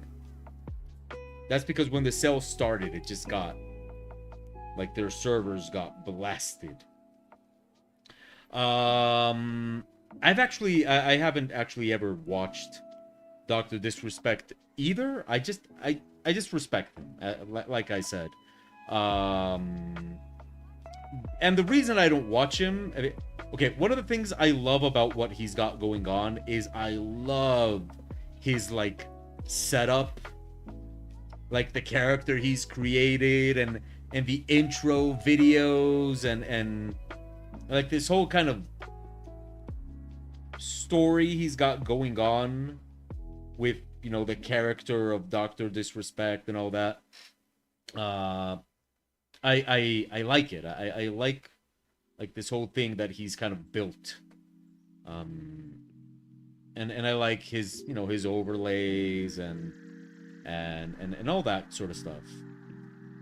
But I never watch him. And the reason I never watch him is because he just doesn't play any games that I'm really interested in other than Only Up. He plays military shooters, and I really have no interest for any military shooter. I mean, no, like, I'm not judging any games, but okay, first of all, there are few games that I care less about than Fortnite. First of all, right? No, nothing against people that play Fortnite. Hey, if you play Fortnite and you enjoy Fortnite, good for you. I hope you're not spending all your money on Fortnite, but if you are enjoying a game that is good and is free, man, that is awesome. Because I think that's definitely smarter than somebody like me who spends money on games and then doesn't play them. So if you are enjoying a game that is free, such as is Fortnite, then you know what? Good for you. Good for you. That being said, I just cannot care less about Fortnite. And then the other games that he plays, such as Call of Duty and all that kind of stuff, although he doesn't play Call of Duty anymore. But anyway, those other military shooter games, I just don't. They are not for me. They are not my thing, and I'm just not gonna watch that. I do like shooters, but just not military shooters.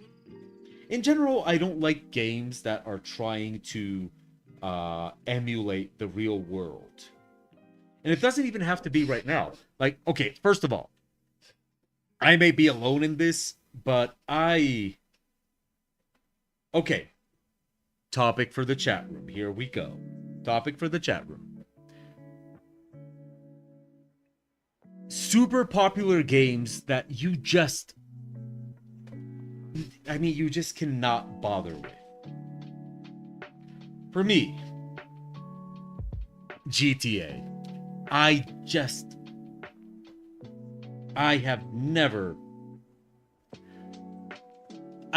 managed to enjoy Vice City way back in the day, and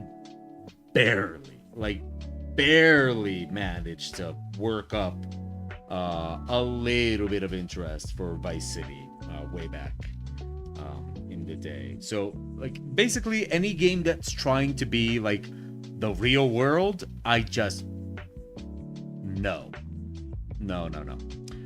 So GTA, and that also includes Red Dead Redemption. I have never been able to care about Red Dead Redemption. Just games that are trying to emulate the real world. League of Legends and Overwatch are also two games that I've never been able to care about. But that's because of multiplayer. But I guess that also gets included in this conversation. I have never been able to give a fuck about multiplayer. It just doesn't. I just do not. I don't want to play with people. I don't care about multiplayer. It just doesn't. Call of Duty, I have never... The only Call of Duty that has made me go, I might enjoy that, was the Call of Duty that nobody seemed to have liked. The one that was sci-fi. I think it was called Infinite, and I still haven't played it. Like, I don't have it. I don't own it. But if I was going to try a Call of Duty, like somebody told me, like, hey, you must play a Call of Duty, or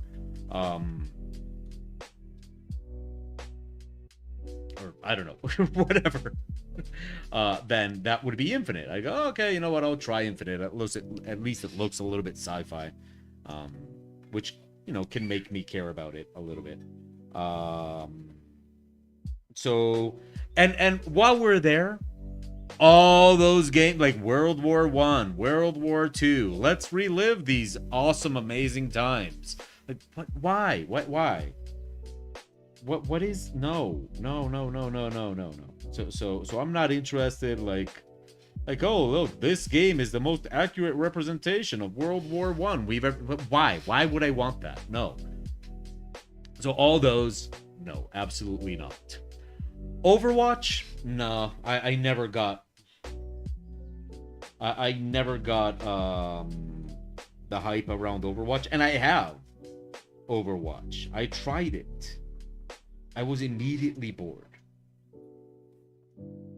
There was a brief moment where I was excited because there was a hamster piloting what looked like a robot wrecking ball. And I was like, oh, well, maybe there's some promise here. There wasn't. There was no promise. Yes, there was a hamster and a wrecking ball, and even then, I was bored. So what does that tell me? Okay, I like driving around San Andreas with like some beautiful country music and pretending I know how to drive like an adult. Which I should really get my license this year.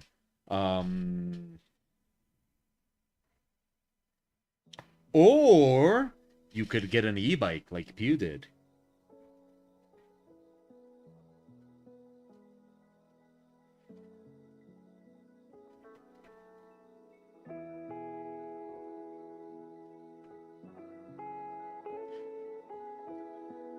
An electric bicycle. An e-bike. Yeah. It's really cool.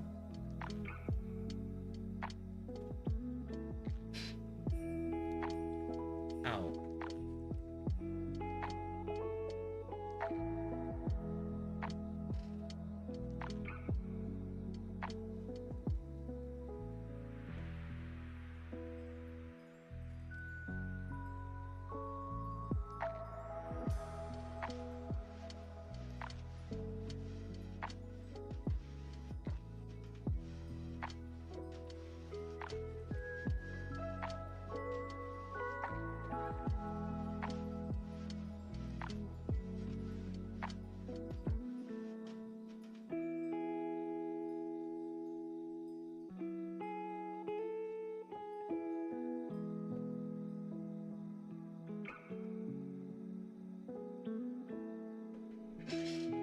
As for League of Legends, I like the art.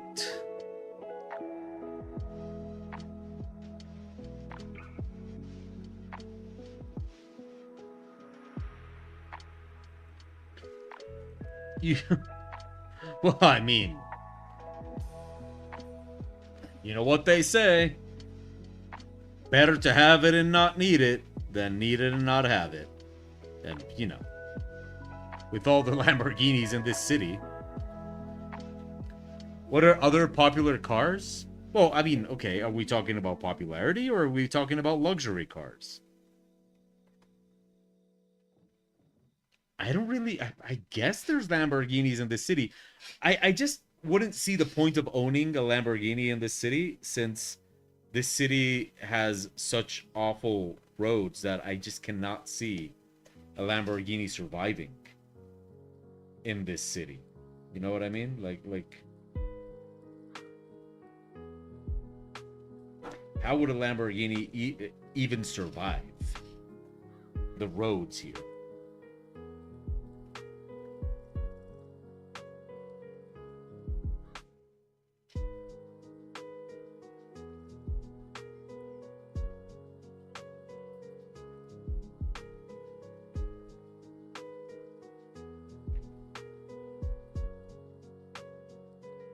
I have seen plenty of Ferraris, and I know that there's a Porsche or Porsche, I don't care, dealership here, and I also don't know how those cars survive. What is the illustration for, Nat Class?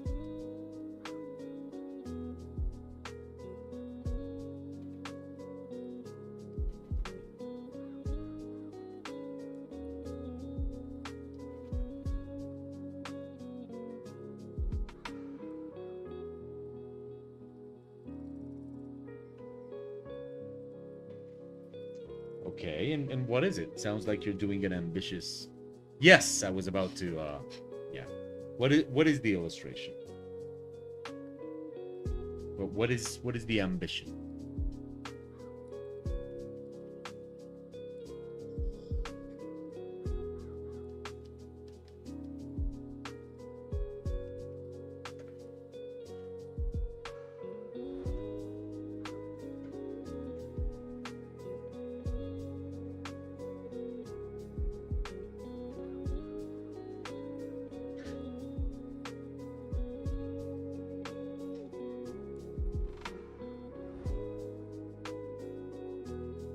Ah, the last robber. I love it.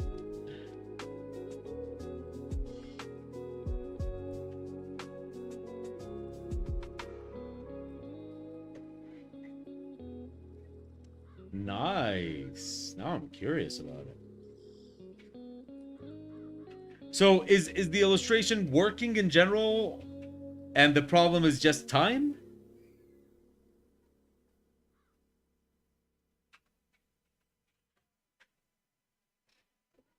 Because it sounds like a fun thing that you simply must finish.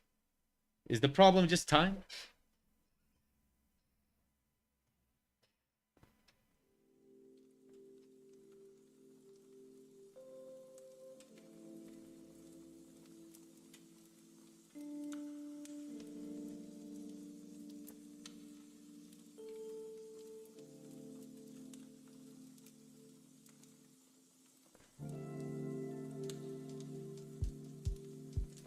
Ooh.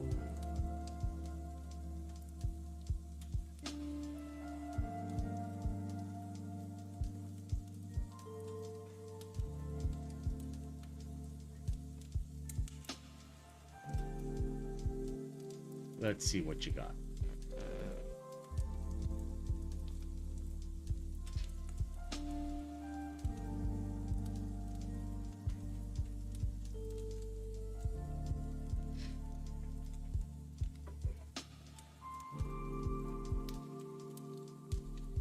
Ah, I see.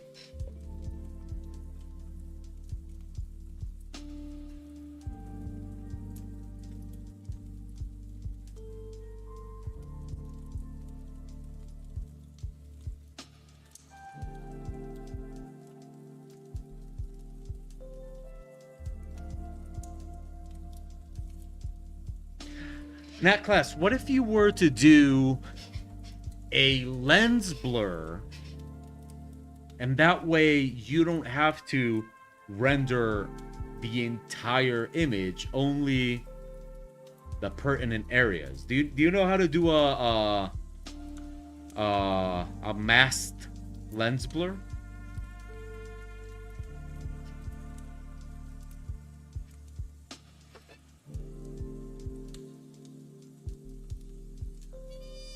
Oh, CSP? Yes. Yes.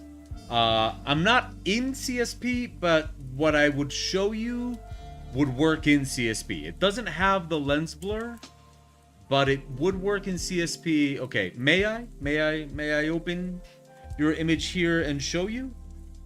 Or...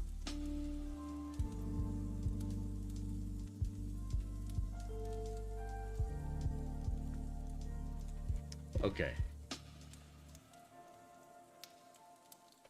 So check it out. So what you can do is, so in CSP, what you would do is you're gonna mask out, I'm guessing you got this guy here on another layer. So this guy is on another layer. It doesn't really, right? I'm just gonna, you know, bring him out because, yeah. very quickly.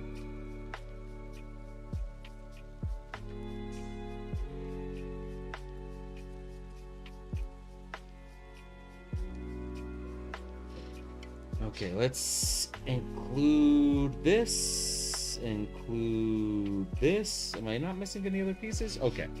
So, okay. Then we have that. Now, in CSP, what you would do is you would grab and say, for example, you want this area here. So you do that, and then in CSP, you soften the selection. Now in Photoshop, you would do it with feathering.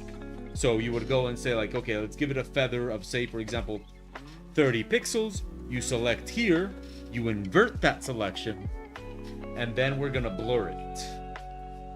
So not a lot, just a little bit. Let's see if that feathering was enough. And then you're gonna make a larger selection, invert again, still have a softened selection, and I'm gonna blur it some more. Then you select more, you invert the selection, and we're gonna blur it some more. Now in Clip Studio Paint, what you can do is you can soften the selection after you've made it, which you cannot do in Photoshop. So you make a selection, you go to select, soften edges or soften selection or whatever, and just set it real high. So for example, look here, if I put my feathering at, say, for example, 600, and I select here, then when I invert my selection, okay, maybe that was too much because of the size of the image. So let's feather at 300, and I'm gonna select this area here. Okay, I'm gonna select this area here. Yes, yes. And then we're going to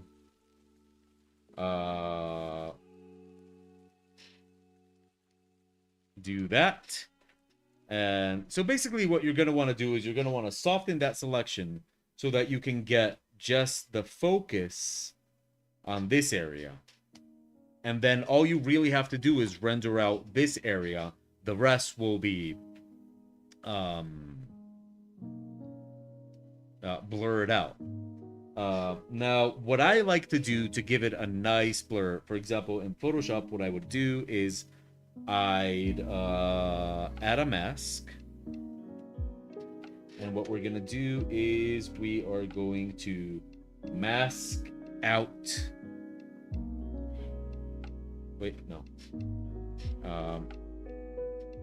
Like that. See? So that's what I would need to render. And then I'm gonna do lens blur. Now the cool thing about lens blur in Photoshop, which I know is useless for you because I understand that you're not handling Photoshop, is that it's really gonna mask out like a lens. So you do that, and then you get that kind of thing. So you get this character in the foreground, and to this character in the foreground, I would give him a little bit of like something like that to bring him a little bit closer, and maybe sort of leave out some of the leaves and stuff like that, like the parts that are being hit by the light, you know, with the rest, so that it really comes out into the foreground. And then what I would do is I would add a little bit more of this effect here. So a little bit more of this blue from there to here, like that. Put it in lighten mode and lower the opacity of that.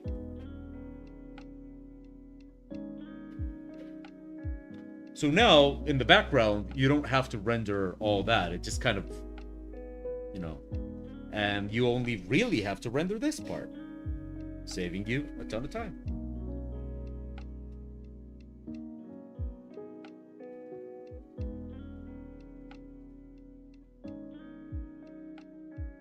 And it also helps bring out that bird. So And it'll be like a third of the work.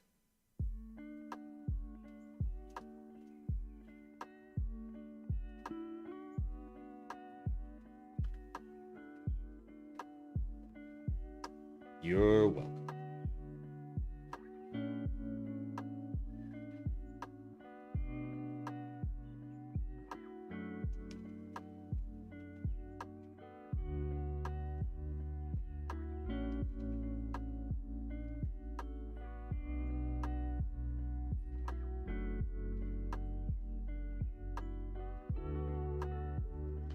I use it a lot for backgrounds. Like one of the images I made last week for Mongoose, I used it for the backgrounds, and I even used it for one of these.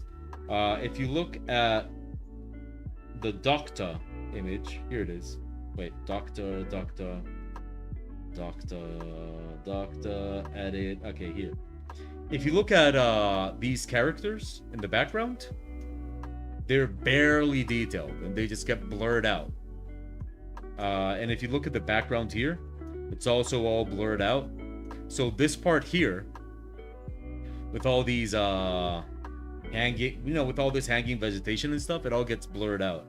So I didn't really have to detail it very much, this character here. And they end up looking pretty cool. I also did it last week with Mongoose.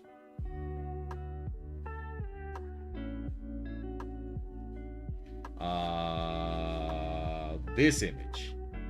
If you look at the background, you blur out the background and it just kind of... And if you look at the original, that background was actually...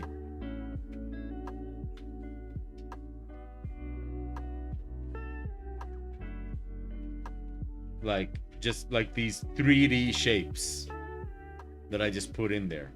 But then, you blur them out. And so once you add a little bit of depth and stuff like that to them, okay, that's just a sketch. They...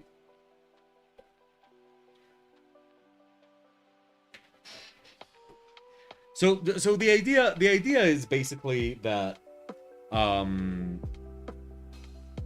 which admittedly it's not the easiest concept to get through our heads, but the idea is that we have to be aware of what part of the image is the important part, and the parts of the image that are not important, we shouldn't pay that much attention to them. We shouldn't over render them. And so what we do is we just give the indication that they are there. But we don't overdo them because they are not the main thing. And the usefulness of that is that normally it's very difficult to do that because we kind of get this feeling, and I'm sure a lot of artists get this feeling because I get it all the time, that if we don't agonize hours and hours and hours over every single little centimeter of our image, that then the image is just a failure, right? Like every single image, we have to just pour ourselves over it. And I realize that I say this as I am here polishing every single minute little detail of this image, right? I realize that I say this as I work on this, but it's actually detrimental to the image to do things that way, because then everything is too defined and everything is too detailed, and well, you guys know how it goes. If everything is important, then nothing is important. As we learned from whatever his name was, back when Pixar movies used to be good.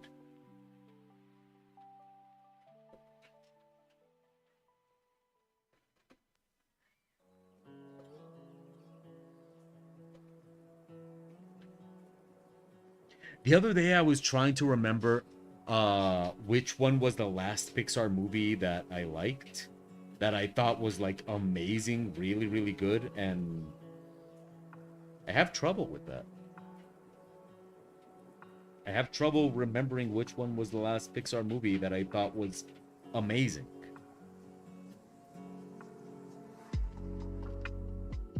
I liked Onward, but I have to admit it wasn't like incredible. It was just, yeah, I mean, I liked it. It was nice, it was geeky.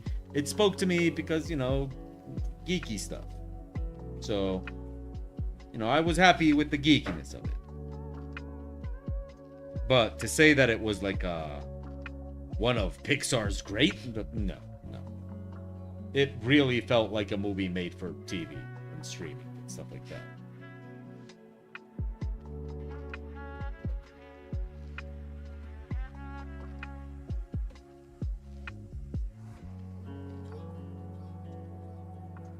Which was the last great Pixar movie? I don't know.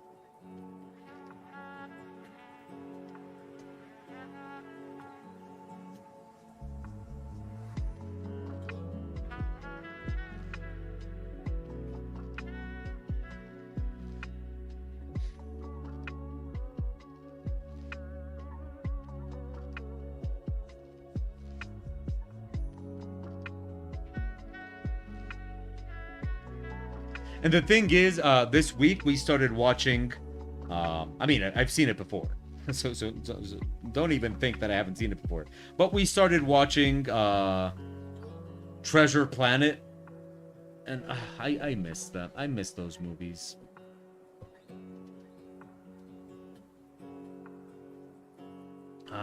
Watching Treasure Planet is such a bittersweet experience. It's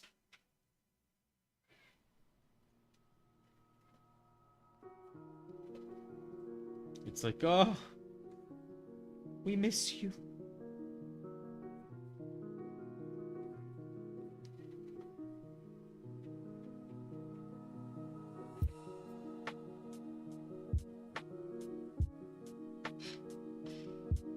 Is there any studio doing like large scale AAA 2D animation, or is that just not a thing anymore?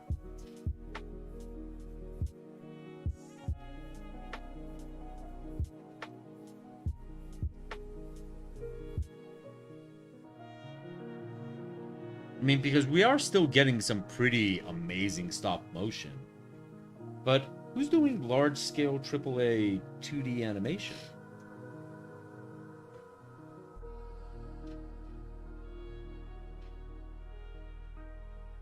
Well, yeah, I guess. But I don't know. I haven't seen a Ghibli movie that excited me in a very long time. I know that there's more to Japanese animation than Ghibli, but you know, definitely not talking about the One Piece movie or anything like that.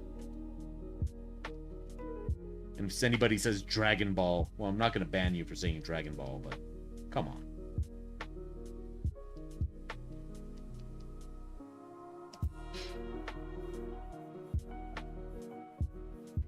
Or maybe that is the point. Like, do we only get to see 2D animation in anime and that's it?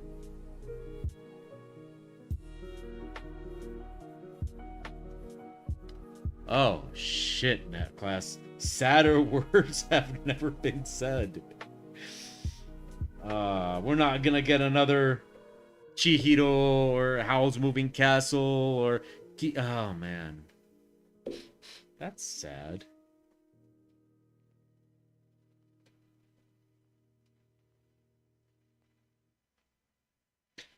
I mean, there's good stuff. The stop motion animation that's getting done is incredible. Like, but I suppose it's always going to be kind of like a little niche thingy.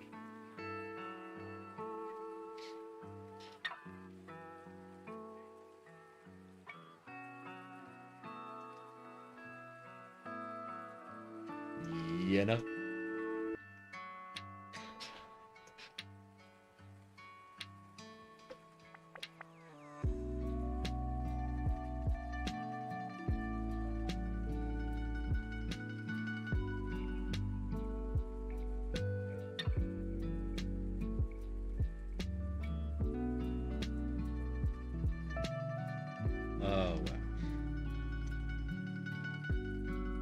You know, I never did watch that, the 3D Ghibli movie. I never watched it.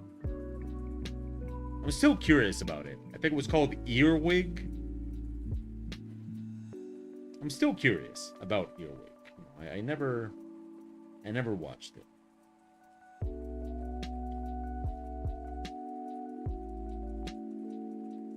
Who knows? Expectations are so low at this point with that movie because it got blasted so hard that who knows? Maybe I'll watch it and I'll go, that wasn't that bad.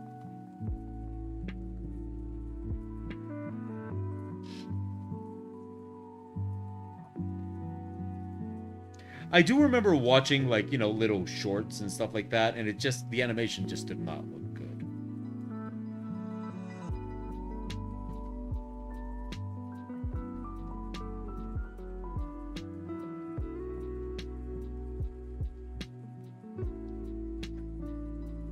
But yeah, I think I'm just sick of 3D animation, and I want some good 2D stuff.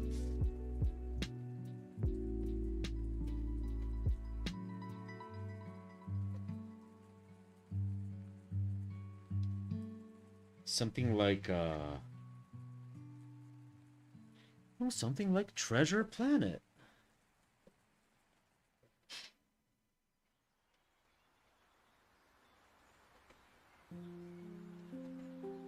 I don't know, what was Laika's last movie? I honestly can't remember what Laika's last movie was.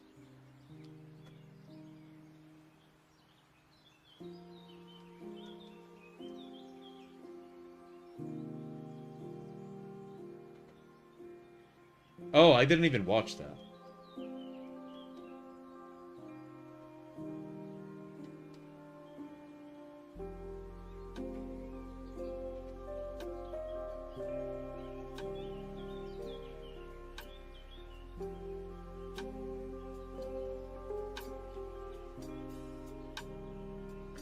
That's the beauty of watching old movies. They still exist.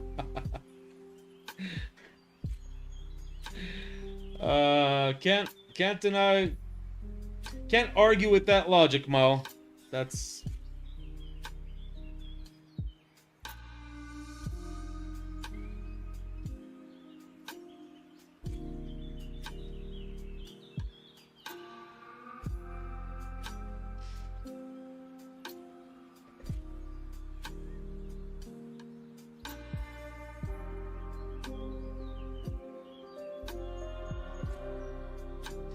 Can't argue with Mao's logic.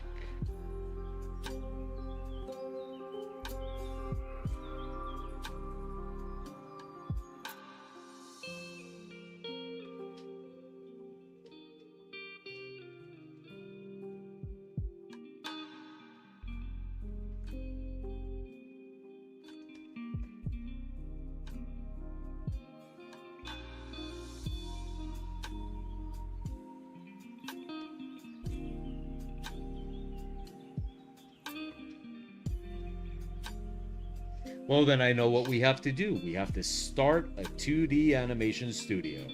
We will fund it with,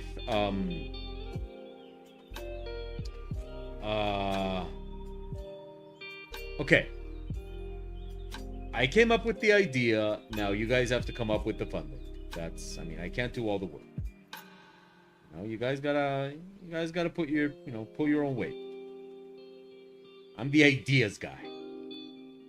And you know, it's 2023. The ideas guy is a thing. Just ask any of those artists.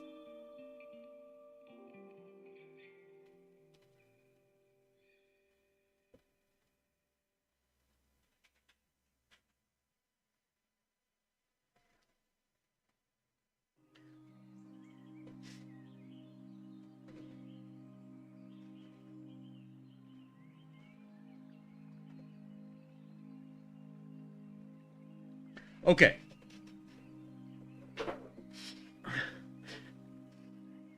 We all start an OnlyFans. And whoever hits it big first funds the project.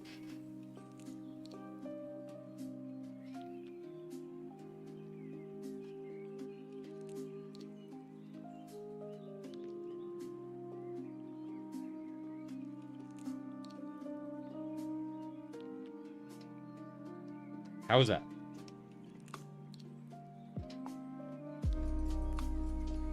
Okay, no. Okay. Who in the ministry has the prettiest feet? I don't have pretty feet. But who has the prettiest feet? Okay, Pew will take the foot photos. Okay, who has the prettiest feet?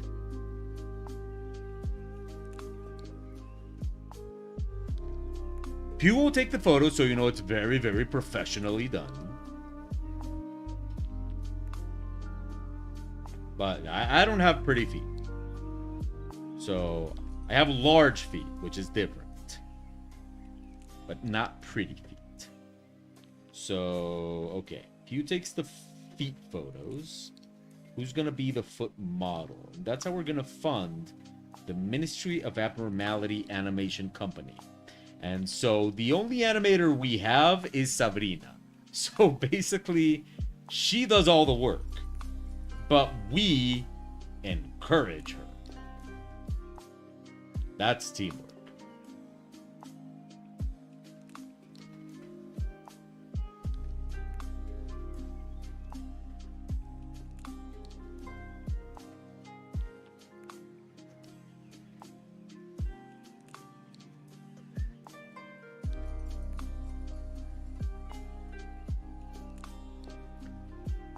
I bet Sabrina also has nice feet. So basically, this is all gonna be like, this is just gonna be, we're gonna make money off of Sabrina. And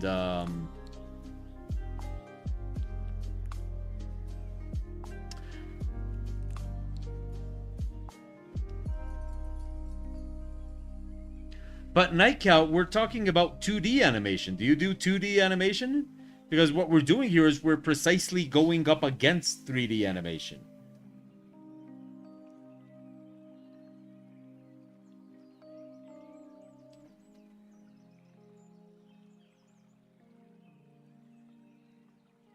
Oh, wait, are you saying that you have the nice feet?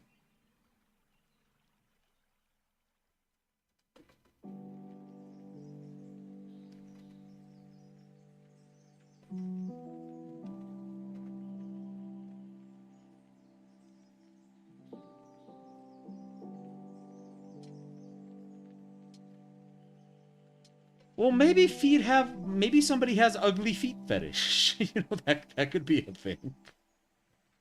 Oh, yeah. I want to see some feet, but only if they're hideous. And there we go.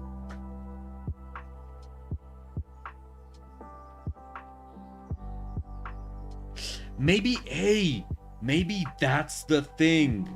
We start the website for ugly foot fetish. I mean, but think about it. What happens with all those people that want to see feet, but all the feet you get are pretty feet? What happens to the people that want to see ugly? Oh, I bet it's a thing. I bet this exists. I am willing to bet this is a thing.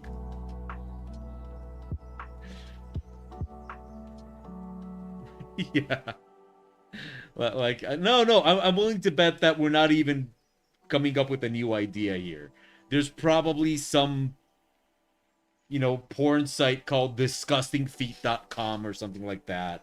And it's, you know, porn, but all the feet have to be horrible. And it's probably a thing.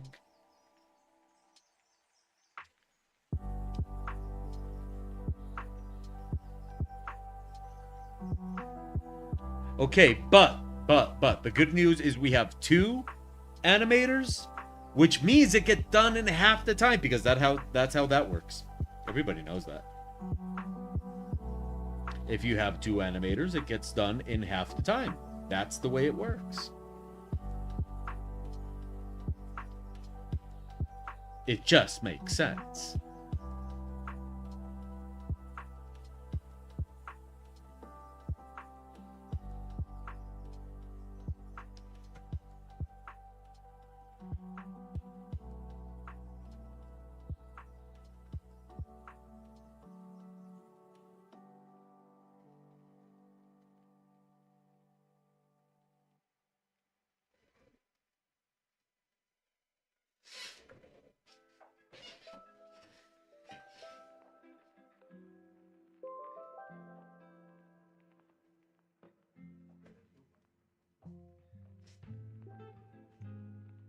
I wonder what pops up if we Google Foot Hub.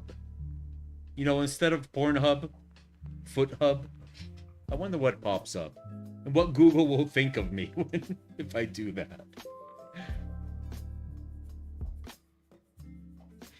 Then again, Google must be used to very, very weird searches for me anyway, so I Google Foot Hub and Google's just gonna be like, yeah, this guy. Right.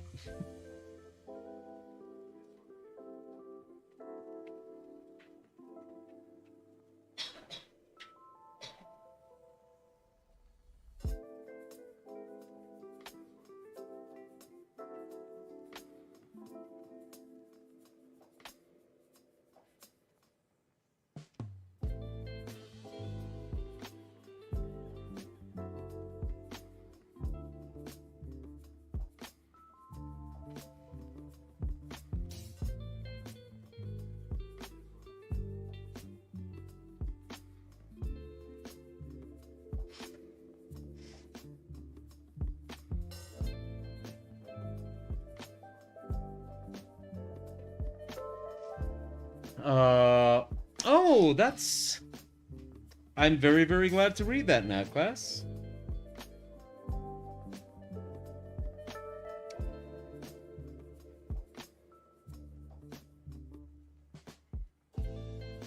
As Robin Williams said in the movie Bicentennial Man, which we saw this week, one is glad to have been of service.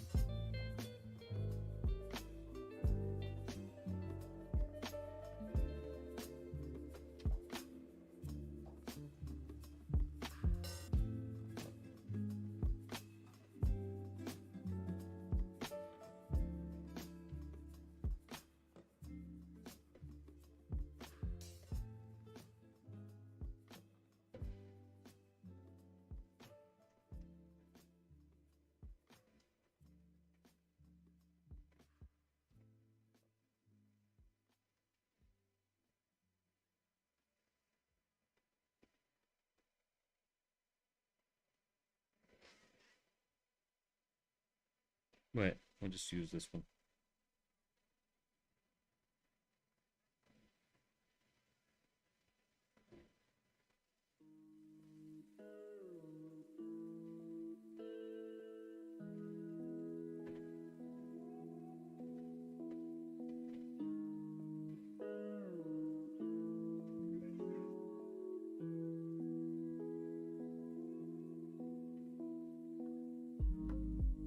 Which, by the way, with everything that's happening with AI and stuff like that, it is weird to watch, like, you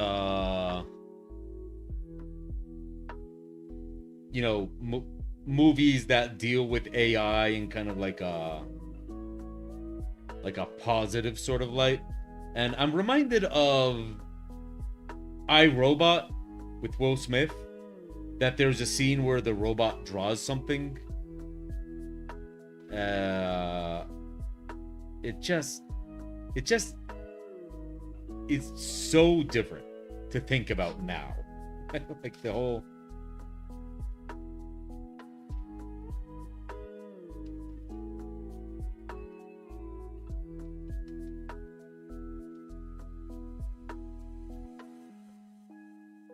I bet Terminator never could have predicted that, you know, the Skynet in the future wasn't gonna, you know, like, not launch all the nuclear missiles and destroy our cities, but actually just take our art jobs.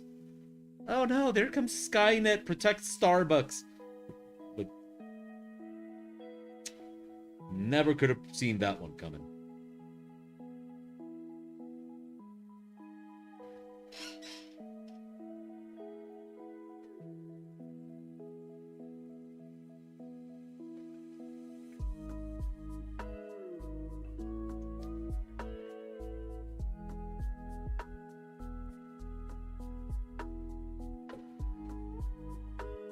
Now the future's gonna have to send back a hipster to, I don't know, not give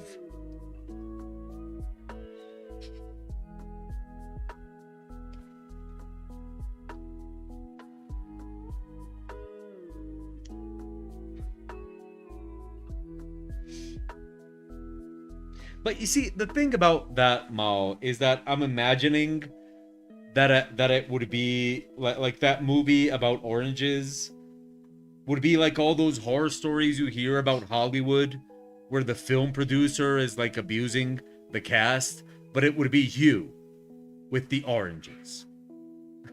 Like I'm just imagining like a very, very, like we're making the movie with our oranges, and Mao is like the pervy producer, you know, talking to the oranges like, hey, you're looking very juicy. How'd you like a role in the movie? Maybe a speaking role? You should come meet me in my office. Then all the scandals.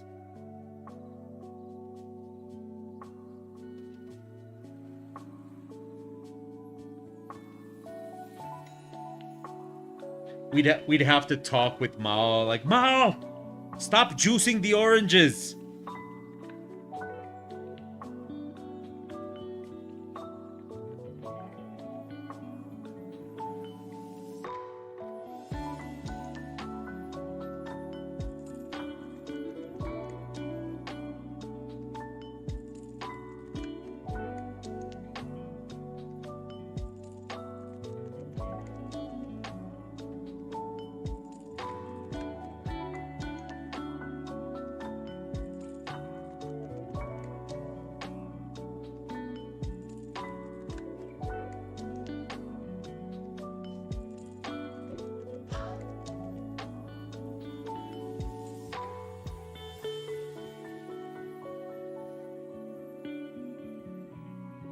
Yo, Nat class, can we do like a role reversal and you tell me how to do this quicker?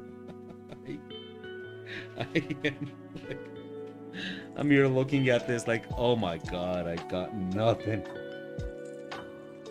Let's do a little role reversal if you don't mind.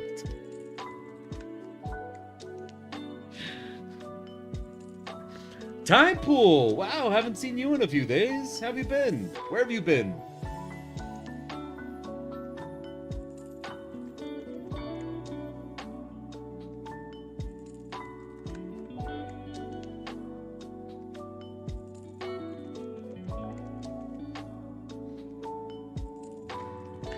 Have I thought about stopping? Oh. You know me, Nat class, never stop, never stopping.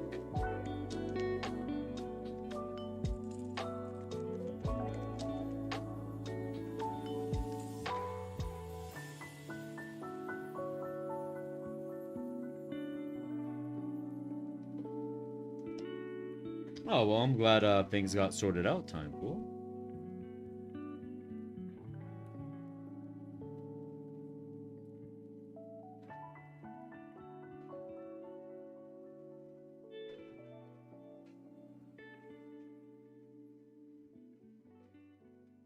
No, I'm about to come up with something that will cut my work. I think I'm about to apply a little bit of a fog technique. I'm about to fog the whole thing. That should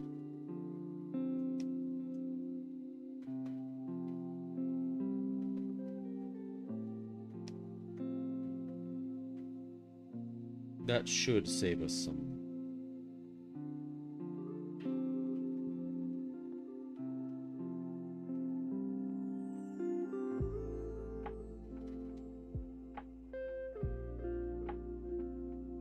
Actually, there is a huge character in front of the image. There's a rat. There's a rat. I just haven't put him in yet. So I'm actually gonna add fog to this image, and then I'm gonna stop while I add the rat, because, you know, I'm probably over-rendering stuff that the rat is gonna cover anyway. Time Pool. This is an image for a company called EldritchWerks, which make tabletop RPG materials and supplements and print miniatures and stuff like that. And they have a new one coming out called Terror in the Ratways. And this is an image for that. Yeah, so this is the third rat image for them.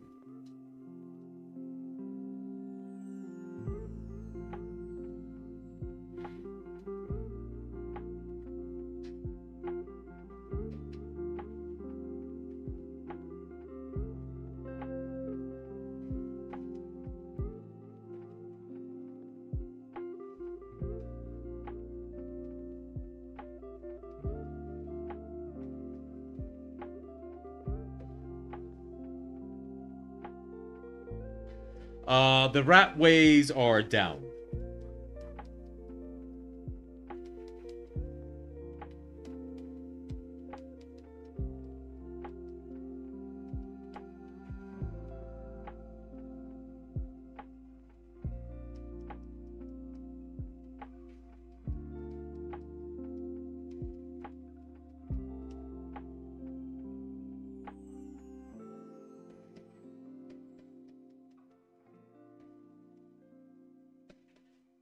Well, I don't know, Nigel. I mean, we'll have to see what EldritchWerks wants next.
Okay.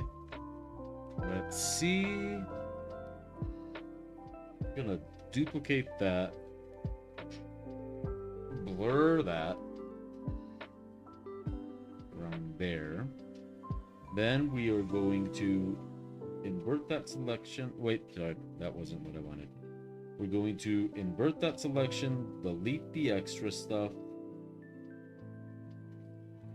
Going to stretch it out a little bit more and blur that more. Something like that. Then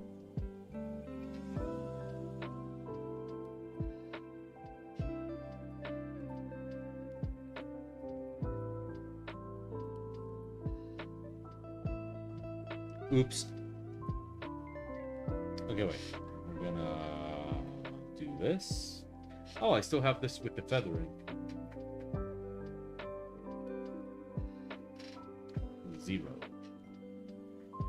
This is the last one, Mal. This is, well, I mean, there's in the box there's 7 that I know of.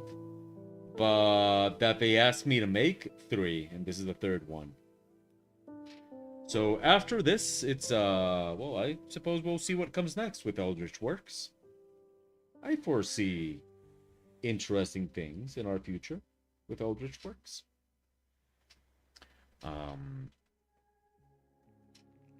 But I do know that my next big project is the game screen with Mongoose. I'm very, very excited about that.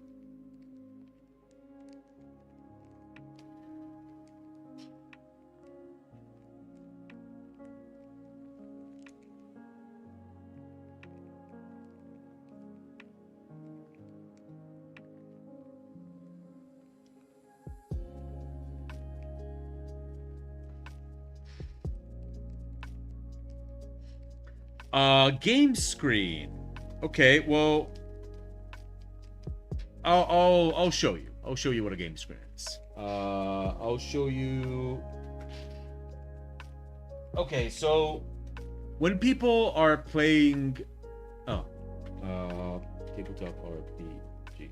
Okay, when people are playing a tabletop role-playing game,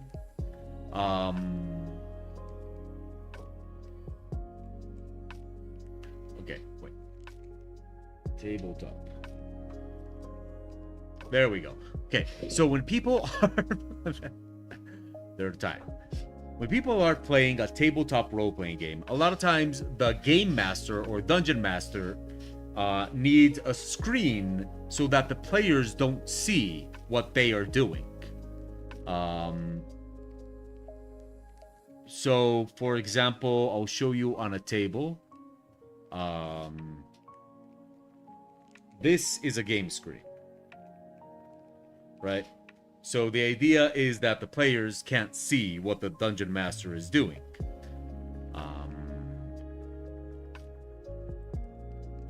And inside, the game screen has all sorts of information that the game master would need.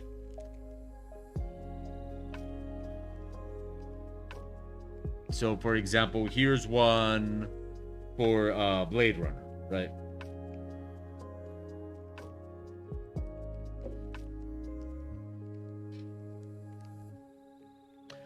Yes, except your typical game screen is not, on wood. It's let me see if I can get one for D&D. I actually have several here in my home, but it's already 5:45, so while I go and look for them, that'll probably be the end of the stream.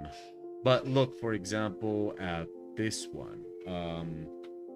See, so like here you have the screen that the players look at, and here inside is all the information that the dungeon master needs.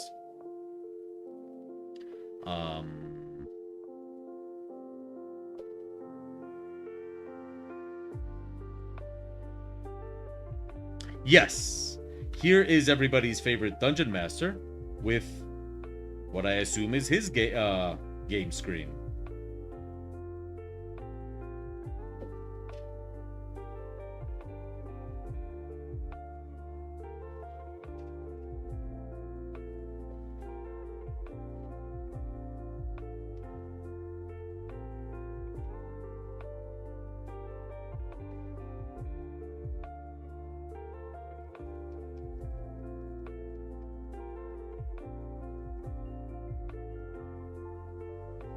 Except this one would be for Traveler.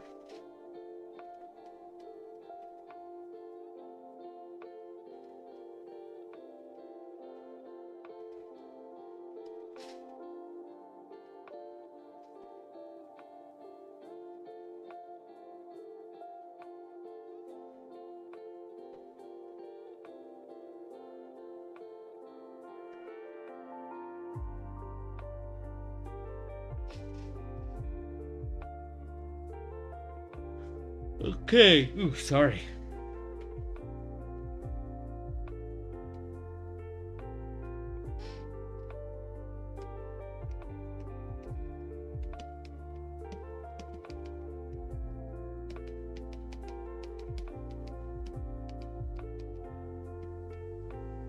There you go. Art.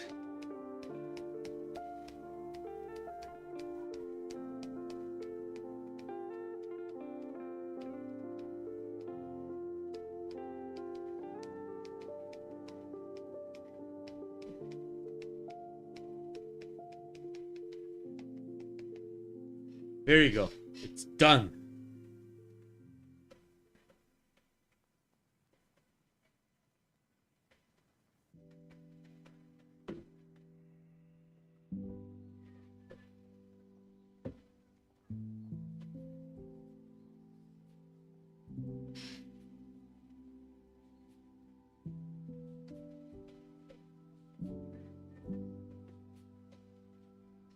Okay.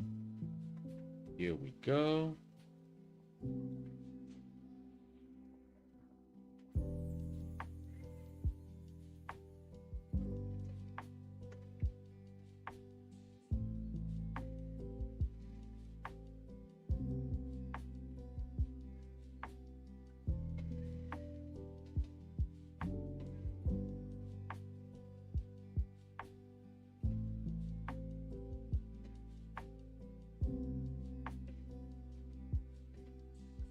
Okay. Then we're going to give this a little bit of motion blur going up. There we go. Nice. Nice. This is good fog.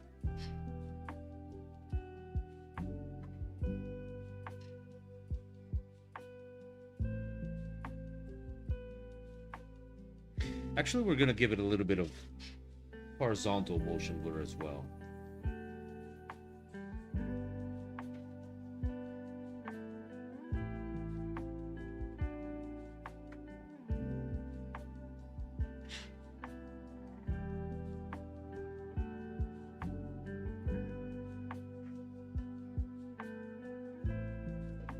And then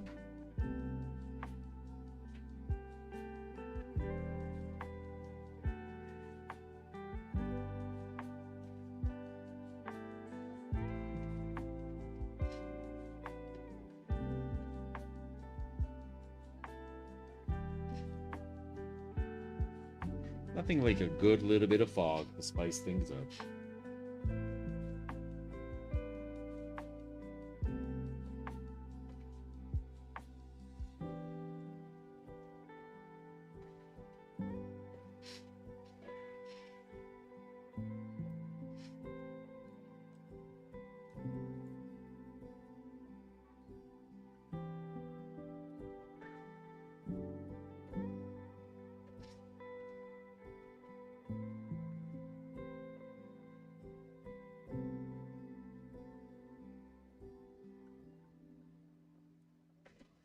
No. Okay.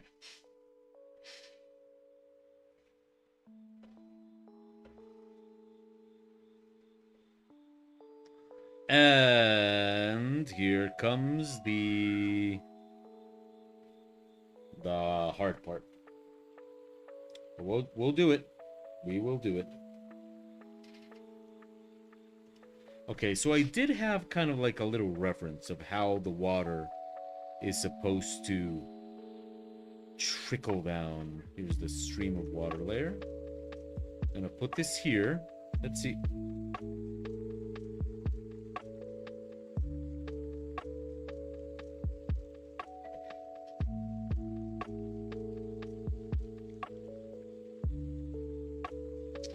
Let's see what I can do with this. Can I do anything with this?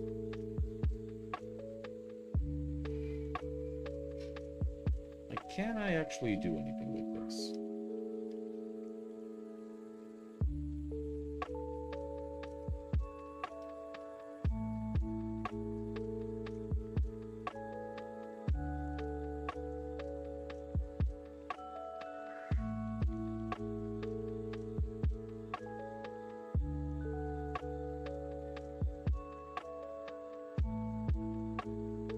No, I'm gonna need a reference image. I'm gonna need a reference image, and we are pretty much we're almost out of time.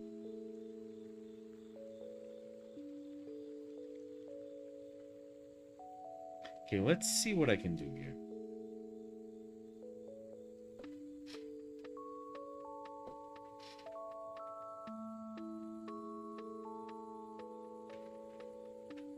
What if we go with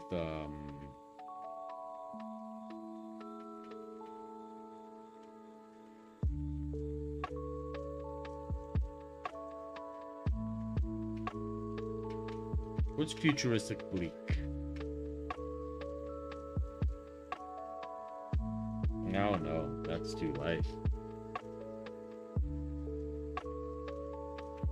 I want to make the okay.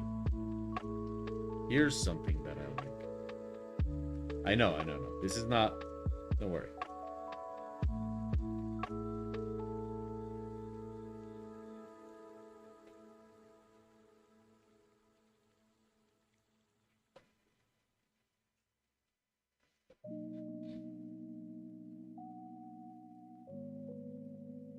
Just kind of playing a little bit with those corners.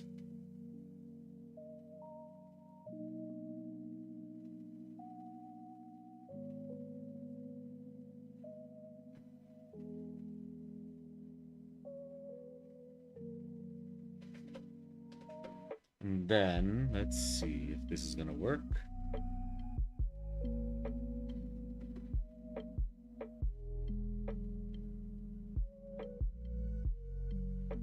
Darkening up those corners, a little. Oh wow, that gives it a very dramatic kind of, you know, drama.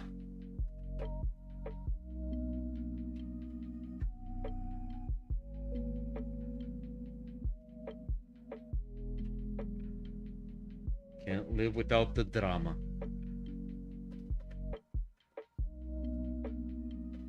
Again, we do that, and we just bring it in here.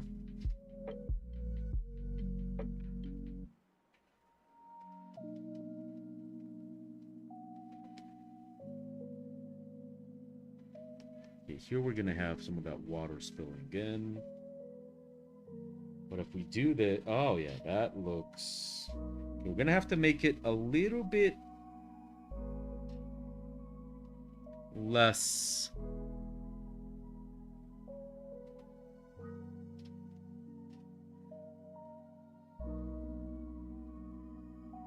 like that. We can't have it that intense. But it's starting to take shape. Very, very slowly, but it is starting to take shape. Let's see. What reference image could I have? This would be water stream from pipe. Let's see what Google is going to give me with this.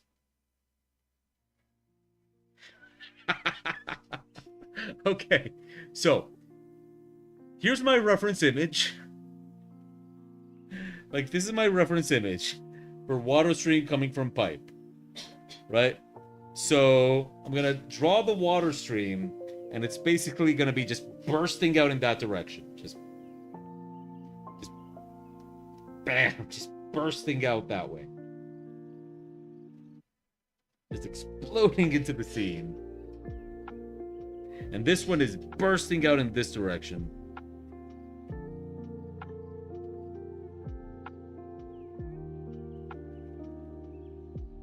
And so it's splashing all over here. There you go. There you go. And so, you know, for added effect, it's time to bring in those onomatopoeias. So here we're gonna go with comic font. I'm gonna write here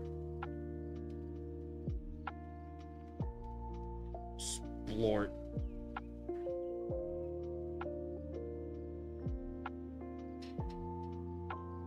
And we just add the foreground.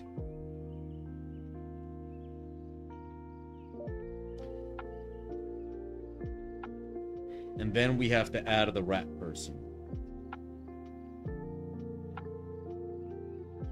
So here is the rat person. We're just gonna add him there.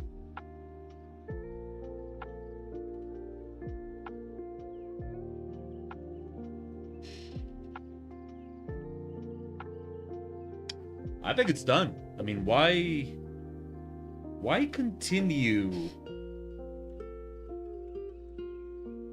Like, why would I ever... Why would I even question genius?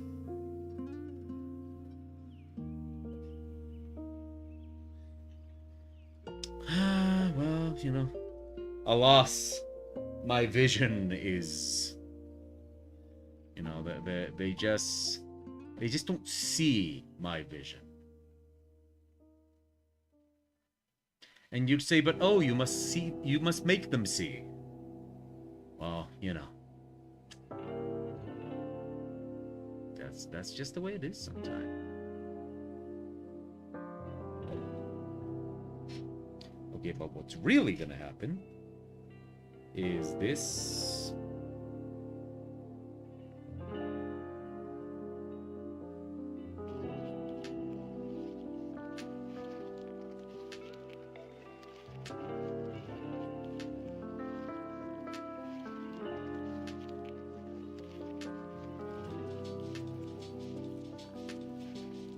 We have to have some like loose streams here. And towards the end, it should get thin. I'm just gonna give it a little bit of texture right there.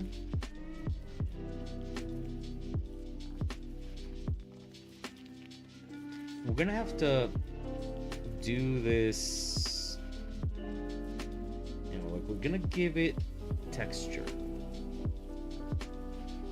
Comes out, there's a little bit of shade there. There we go. We just start giving it. Water tends to, well, I mean, if we can call this water, but we're gonna get that little bit sort of like individual streams, like so.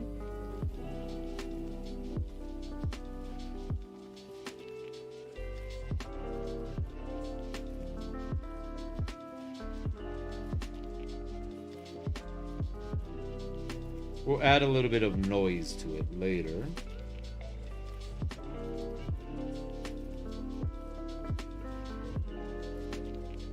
Yeah, that looks like it makes a lot more sense, right? You know, because this honestly is just too like we're spilling, I don't know. This is just gonna make a lot more sense.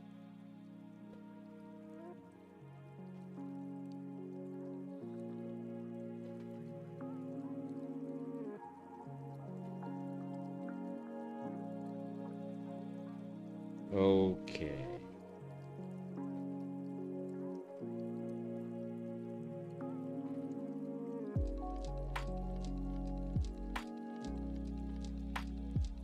And so what we do is we grab this, we invert the selection, and we delete. Not that. And we delete. Not that. And we delete. Okay. So we get that kind of nice, interesting texture with this, right? We're just gonna make it disappear a little bit more. See, like that. And then we're gonna make another one. And we're just gonna layer it on top. We remove that, and we're gonna layer that on top of this one. This one underneath, we're gonna lower the opacity.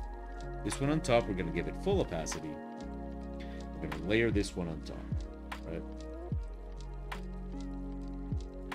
As a matter of fact, this one underneath, we can even make a little bit like that. We're gonna give it a little bit of depth. Like so. Right? So then we'll do the whole thing again. Right? And just little by little, not trying to over define it, but just little by little. Gonna give that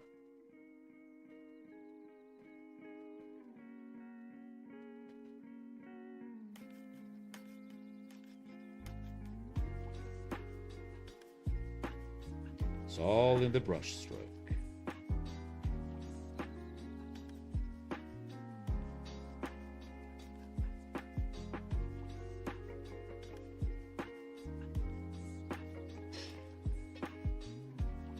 I also have to make this one on this side, so. But this one I wanna do it before the stream is over. Which was 4 minutes ago.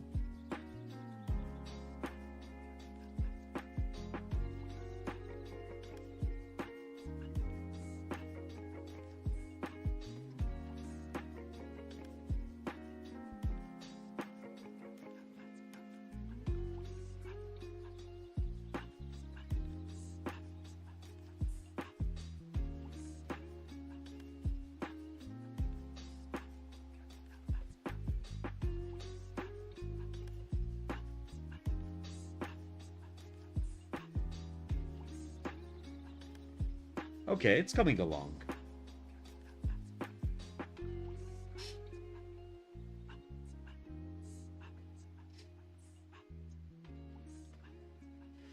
But it's going to need a lot of work. Okay, nonetheless, that's going to be it for today. So yes, painting over these 3D images is a lot of work, but it's coming along. I like the way it's looking. I'm digging it. It's looking rather nice. I don't know. It kind of combines well. Of course, I have to also paint over the walkway in the foreground. And then we're going to add a lot more fog, and we have to add the rat. So you're probably going to see this. Oh, no way. Okay. Now, for those of you that might have not heard or forgotten, I will be back on Friday, not Wednesday. I'll be back on Friday. So, I don't know what state this image is going to be. Maybe I'll be finishing it next Friday, or maybe it'll be finished. I guess we have to see how my week goes. Honestly, I'm hoping to have it finished. So, next Friday, it's either going to be me finishing this image with the rat, or me working on something else entirely. We might even have an art challenge. I guess we'll see. For now, of course, I will be there in the Discord, and I'll let you know whatever happens during the week and all that kind of stuff. Of course, this is only a temporary thing. I will be back on Wednesdays once, Wednesdays or Tuesdays, but once, this whole thing is over. In any case, you have been watching the Ministry of Abnormality YouTube live broadcast. I have been your host, Abnormal, and today has been an itchy day. Today has been... Oh, by the way, I did buy new glasses. But they're not here yet. It's like, I paid for the glasses, they got the frames, and they're like, oh, it's going to take 10 days to make your glasses. And here's something I did not understand. Because when they told me it will take 10 days to make your glasses, I bought the Harry Potter glasses. I bought the round ones. I mean, of course, they won't say Harry Potter, but I bought the round Harry Potter glasses.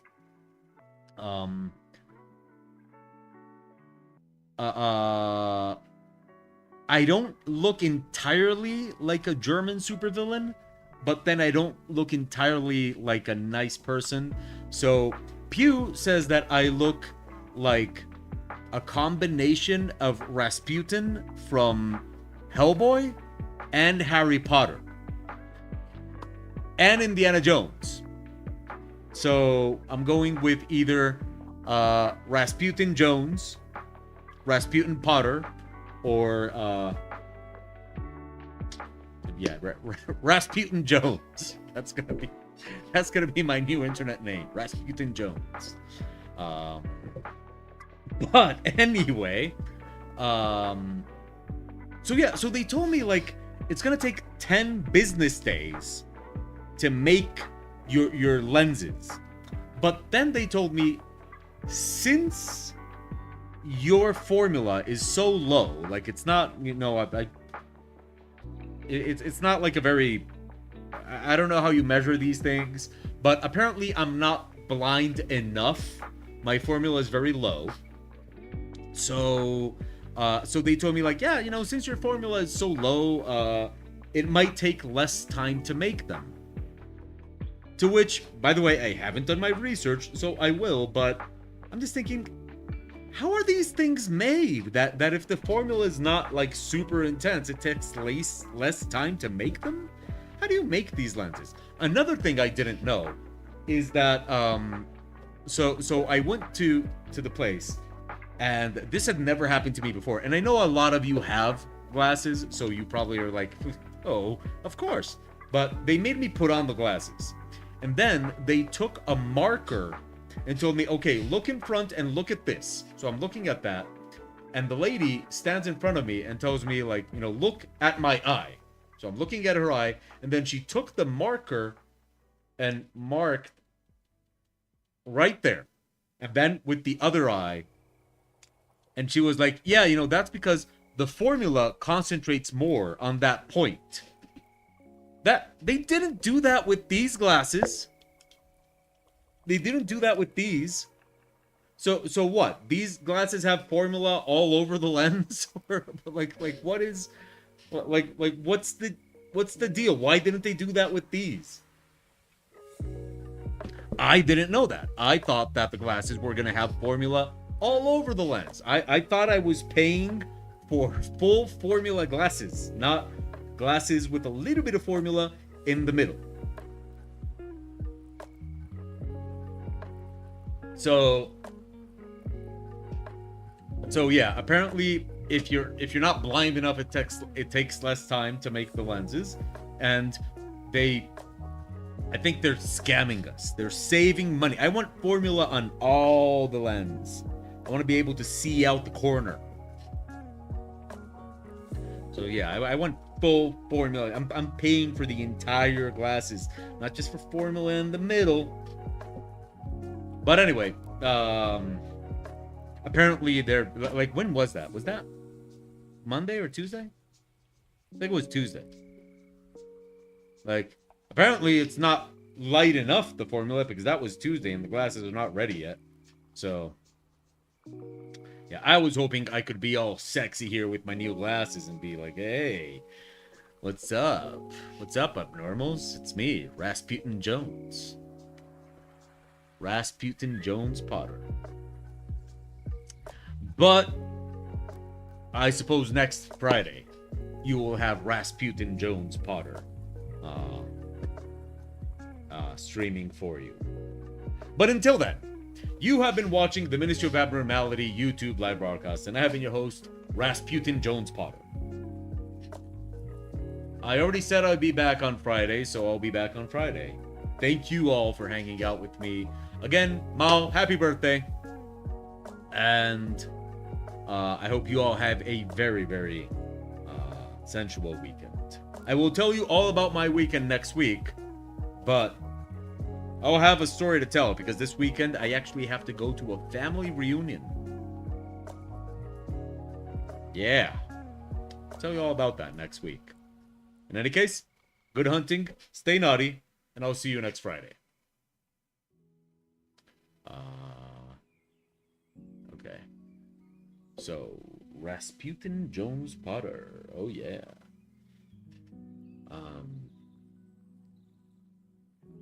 Okay. I am tired. I'm really, really tired. Oh, boy. And I look at this image, and I'm like, oh, my God. Still got so much more to do. Oh, well.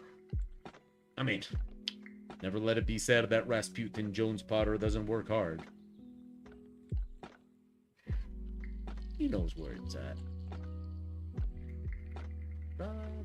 Rasputin,